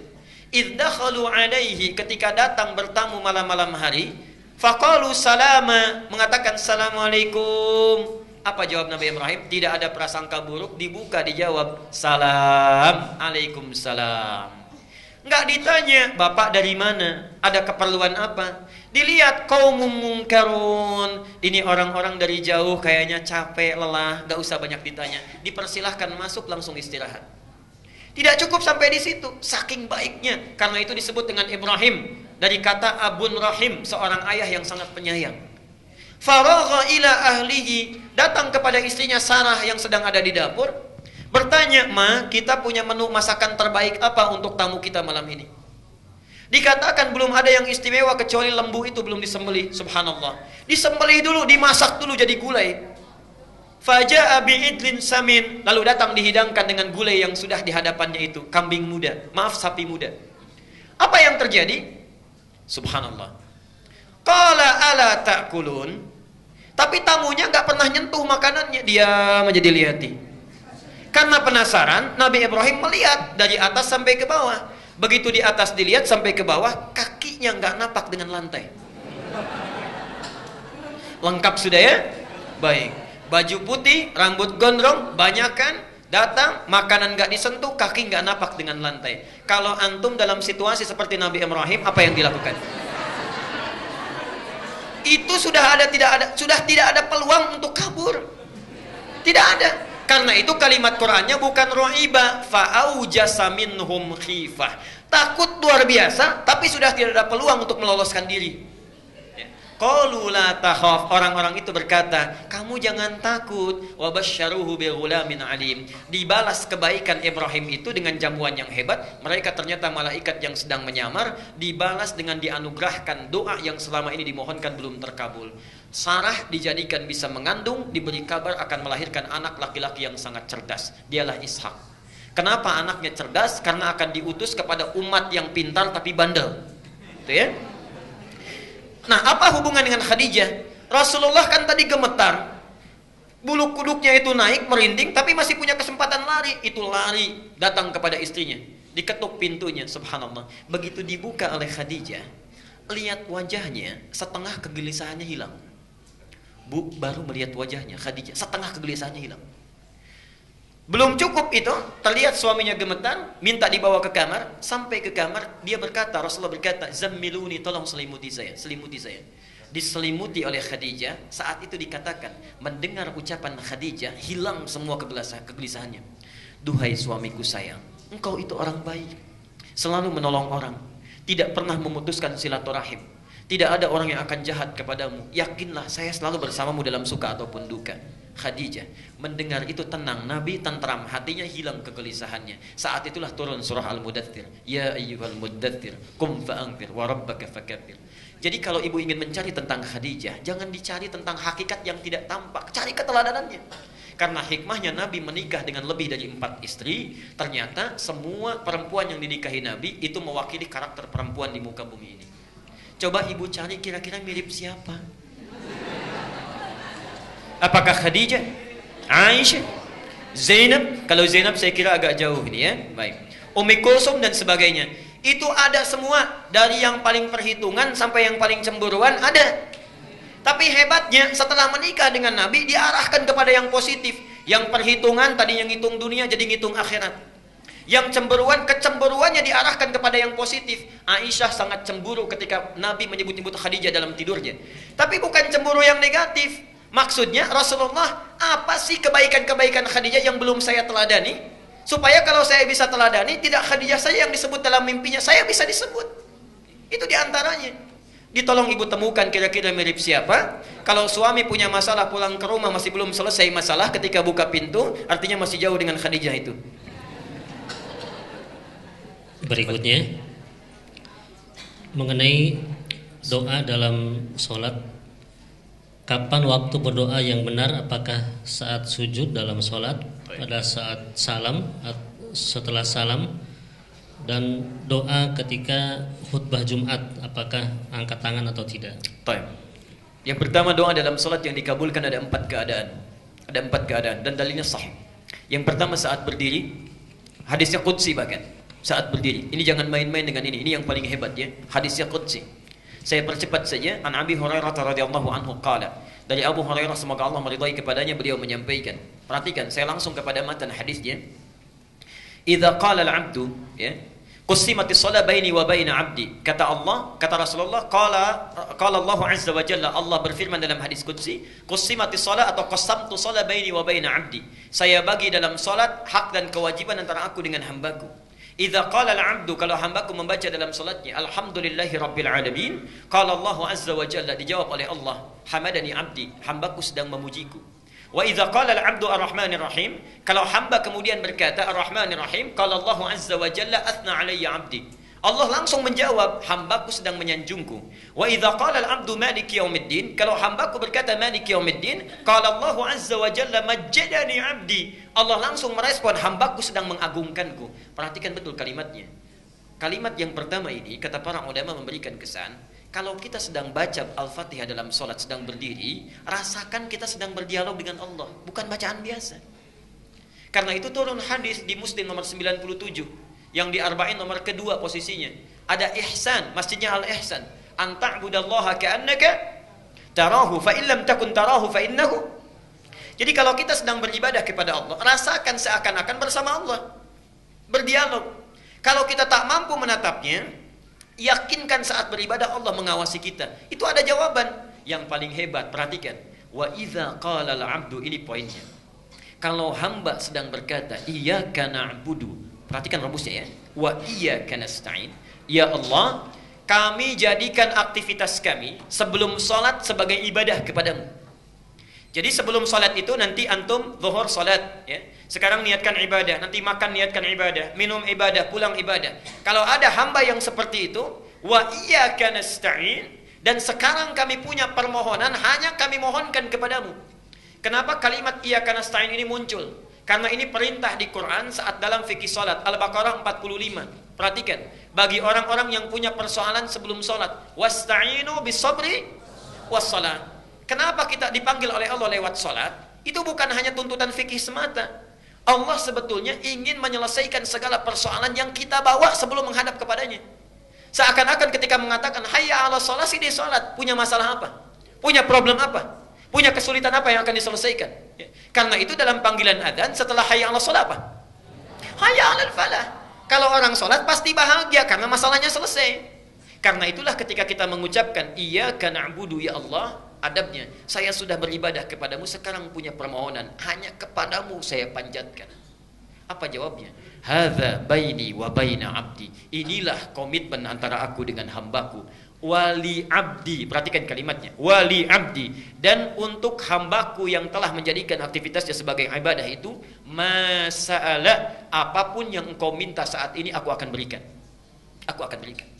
Dan itu sudah dipraktekkan oleh Nabi Zakaria sejak muncul perintah solat di awal-awal. Jadi solat itu bukan hanya pada Nabi Muhammad, Nabi Isa solat, Nabi Musa solat, Nabi Zakaria solat, tapi caranya tidak sama dengan kita. Perhatikan hebatnya cara Allah mengabulkan doa. Saya mau tanya, kalau suami istri sudah menikah puluhan tahun belum punya keturunan, suaminya sudah divonis sepuh, istrinya divonis monofos dan mandul, secara medis mungkin tidak punya anak. Secara medis mustahil punya anak. Nabi Zakaria bangun, masuk ke mihrabnya. Ali Imran surah 3 ayat ke-38 dan 39. Perhatikan. Dalam solatnya berdiri itu meminta kepada Allah. Hunalika da'a Zakaria rabbah. Di mihrabnya Zakaria bermohon kepada Tuhannya. Apa doanya?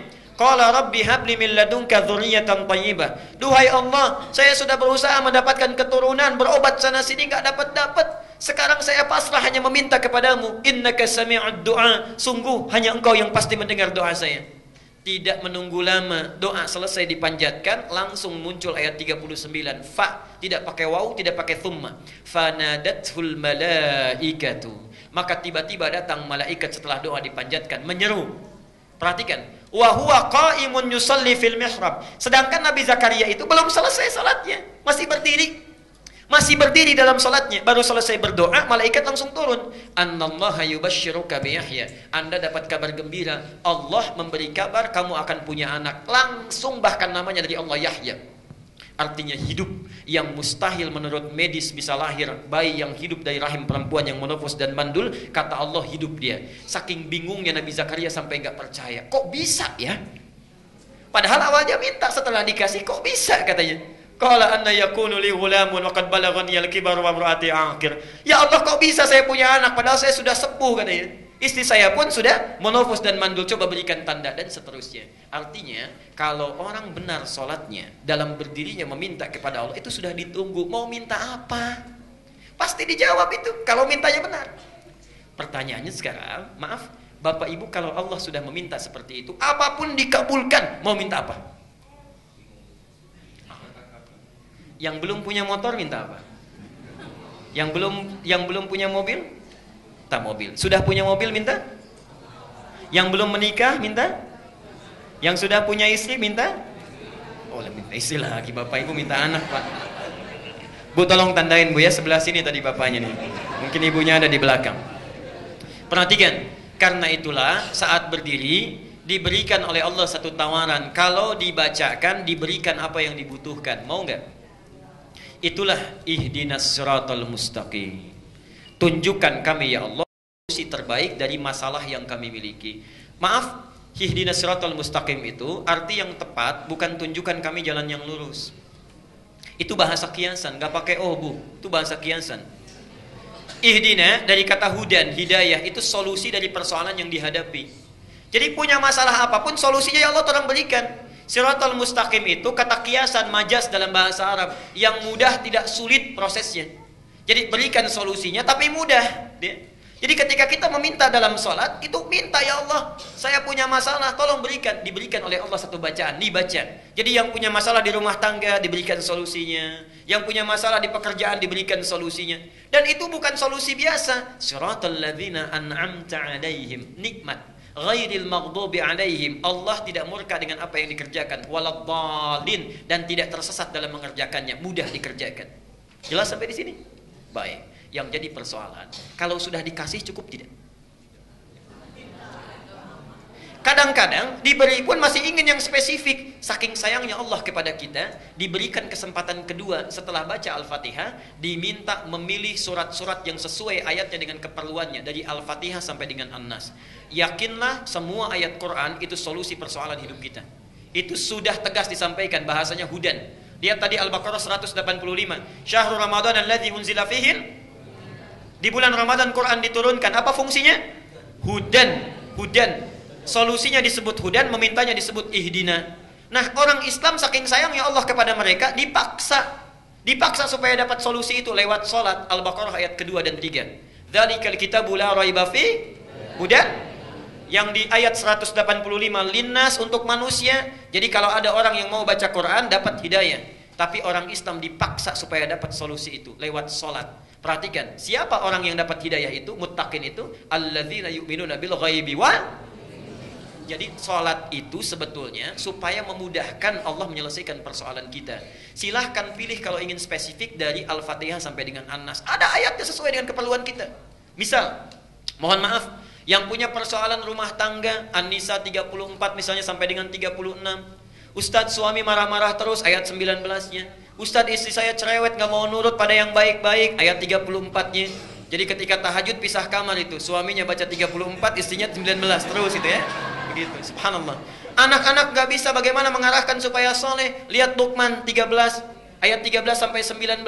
Ustadz kalau anaknya banyak bagaimana? Yusuf pindah. Ustadz pekerjaannya susah saya ini, bagaimana supaya dimudahkan? Al-Isra ayat 79 sampai 82. Ustadz mudah tapi datang lagi banyak. Al-Insyirah, semuanya ada di situ. Tinggal kita bacakan. Masalahnya nggak hafal. Jadi dari subuh sampai isya yang dibaca itu lagi. An-Nas lagi. Pantas mimpinya ketemu jin terus, itu yang dibaca. Yang jadi persoalannya. Jadi pertama saat berdiri itu caranya. Jadi kalau ibu bertanya atau bapak bertanya dari kertas tadi, artinya siap menghafalkan ayat Quran. Hadir malam Jumat, nanti kita berikan gambarannya. Yang kedua saat ruku, Tapi dalam ruku nggak boleh baca ayat Quran, ya. Cukup mintakan. Baca doa yang sunnah dulu, bisa pilih banyak doanya. Subhanakallahumma bihamdika Allahumma ighfirli, atau subhana rabbiyal azim, atau subhana rabbiyal azim wa bihamdi, dan sebagainya banyak. Silakan setelah itu mintakan dalam hati kita atau membaca doa yang seperti Nabi contohkan. Silakan buka buku sifat salat Nabi, banyak di situ doanya, ya. Yang karya Ibnu Qayyim Al-Jauziyah, yang karya Syekh Muhammad Nasiruddin Al-Albani, yang karya Syekh Sya'rawi, banyak buku sifat salat Nabi, ada penuntun di situ. Yang ketiga, saat sujud, ini yang paling utama. Perhatikan hadis Ibnu Abbas. Innama aqrabul 'abdi min rabbih wa huwa sajidun fa aktsirud du'a. Tidak ada keadaan paling dekat antara hamba dengan Tuhannya kecuali saat sujud. Karena itu perbanyak doa saat sujud. Bukan hanya sujud yang terakhir, tapi dalam setiap sujud, ya.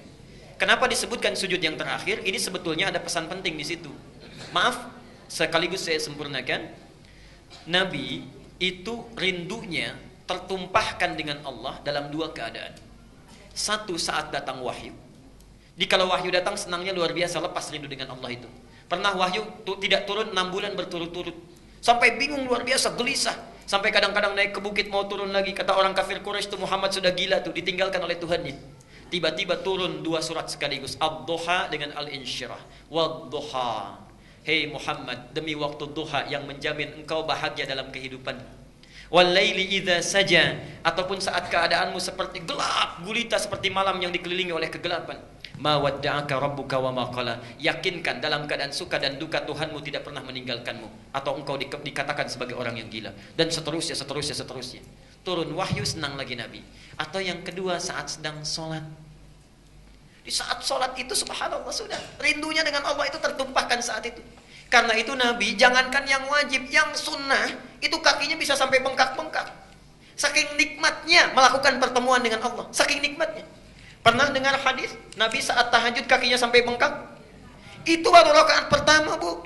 Rakaat pertama, Aisyah sampai nangis-nangis itu melihat itu, ya. Rakaat pertama, padahal yang dibaca, Pak, cuma 3 surat itu. Al-Baqarah, Ali Imran, An-Nisa. Itu Rasulullah. Subhanallah. Sunnahnya itu salat kusufnya juga banyak. Saya pernah di satu tempat itu saat salat gerhana, salat kusuf. Sebelum dimulai salat, saya maju ke depan, saya sampaikan, Bapak dan Ibu sekalian, apakah kita akan salat sesuai sunnah Nabi atau mirip-mirip Nabi? Kompak. Sesuai sunnah Nabi, Pak. Baik, saya bilang.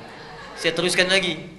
Kalau sesuai sunnah Nabi, karena salat kusuf itu 2 rukuk 2 sujud, akan 4 kali baca surat, maka insyaAllah surat pertama saya baca Al-Baqarah, kedua Ali Imran, ketiga An-Nisa, keempat Al-Maidah. Mirip-mirip sunnah Nabi, Pak, kan? Ada lain tuh, ya. Itu Nabi. Jadi jangankan yang wajib, yang sunnahnya pun dikerjakan dengan luar biasa. Subhanallah. Para ibu sekalian, apa yang terjadi? Karena itulah dalam sujud yang terakhirnya, kenapa lebih panjang? Karena sulit lagi menantikan pertemuan dengan Allah, walaupun waktu yang ditunggu cukup singkat. Kalau orang sedang dirundung cinta, rindunya luar biasa, menunggu 5 menit saja bagaikan 5 hari. Karena itulah di sujud yang terakhir itu panjang. Kalau orang khusyuk solatnya, merasakan kenikmatan dengan Allah, itu subhanallah, setiap sujud itu walaupun yang dibaca cuma 1 kalimat, panjangnya luar biasa. Lama mau bangkitnya karena merasakan kenikmatan dengan Allah. Jadi kalau antum terbalik keadaannya, sujud terakhir justru ingin cepat-cepat misalnya, nah berarti ada kekurang khusyuan di situ yang dirasakan dalam hal yang tidak wajar. Yang terakhir, sesaat sebelum salam. Ya. Jadi nanti ada banyak doanya. Allahumma hasibni hisaban yasira, atau Allahumma ij'al fi lisani nura, wa fi qalbi nura, wa fi aini nura, dan sebagainya. Silahkan pilih di antara 4 keadaan itu. Kalau yang saat berdiri belum terpanjatkan, minta saat ruku. Saat ruku belum terpanjatkan, minta saat sujud. Saat sujud belum dimintakan, minta sebelum salam. Kalau 4 kali diberi kesempatan belum meminta juga, berapa kali mesti diberikan kesempatannya? Saya kira waktu kita sudah habis, ini mau selesai. Barangkali masih ada beberapa pertanyaan yang belum dibacakan. Insya Allah nanti lain waktu barangkali bisa ditampilkan, karena saya jam 10 harus mengisi di tempat lain. Saya mohon maaf kalau tidak bisa menjawab beberapa pertanyaan yang lainnya. Silakan ditanyakan pada ustadz-ustadz yang lebih kompeten. Dan saya mintakan, Bapak Ibu sekalian, saya minta 2 permohonan saat ini. Yang pertama, saya ingin minta secara khusus bagi para asatidzah kita, siapapun itu, dari pekan pertama, 2, 3, dan 4 sampai hari ini, atau di masjid manapun, mohon doakan mereka, para ulama-ulama kita, semoga Allah memberikan kesehatan kepada mereka, kekuatan, dan yang terpenting istiqamah berada di jalan Allah Subhanahu wa taala. Karena ini yang paling penting untuk memberikan pencerahan yang baik kepada kita. Ini satu. Yang kedua, saya khusus bermohon, saudara kita telah menghadap Allah di hari Jumat kemarin, Ya, beliau barangkali banyak dikenal di dunia, tapi juga tidak salahnya kita mendoakan. Ya, Raja Abdul Aziz dari Saudi Arabia, itu jasanya sangat banyak, orang yang sangat baik dan rendah hati dalam kehidupannya.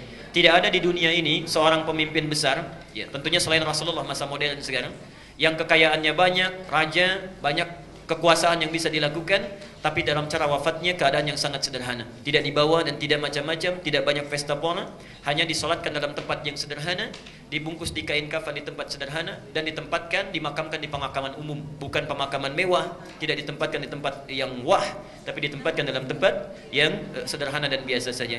Semoga Allah mengampuni dosa-dosanya, memberikan manfaat kebaikan dan amal jariah atau sedekah jariah dari segala kebaikan yang pernah dikerjakan oleh beliau. Kita akhiri dengan doa kifaratul majlis bersama-sama.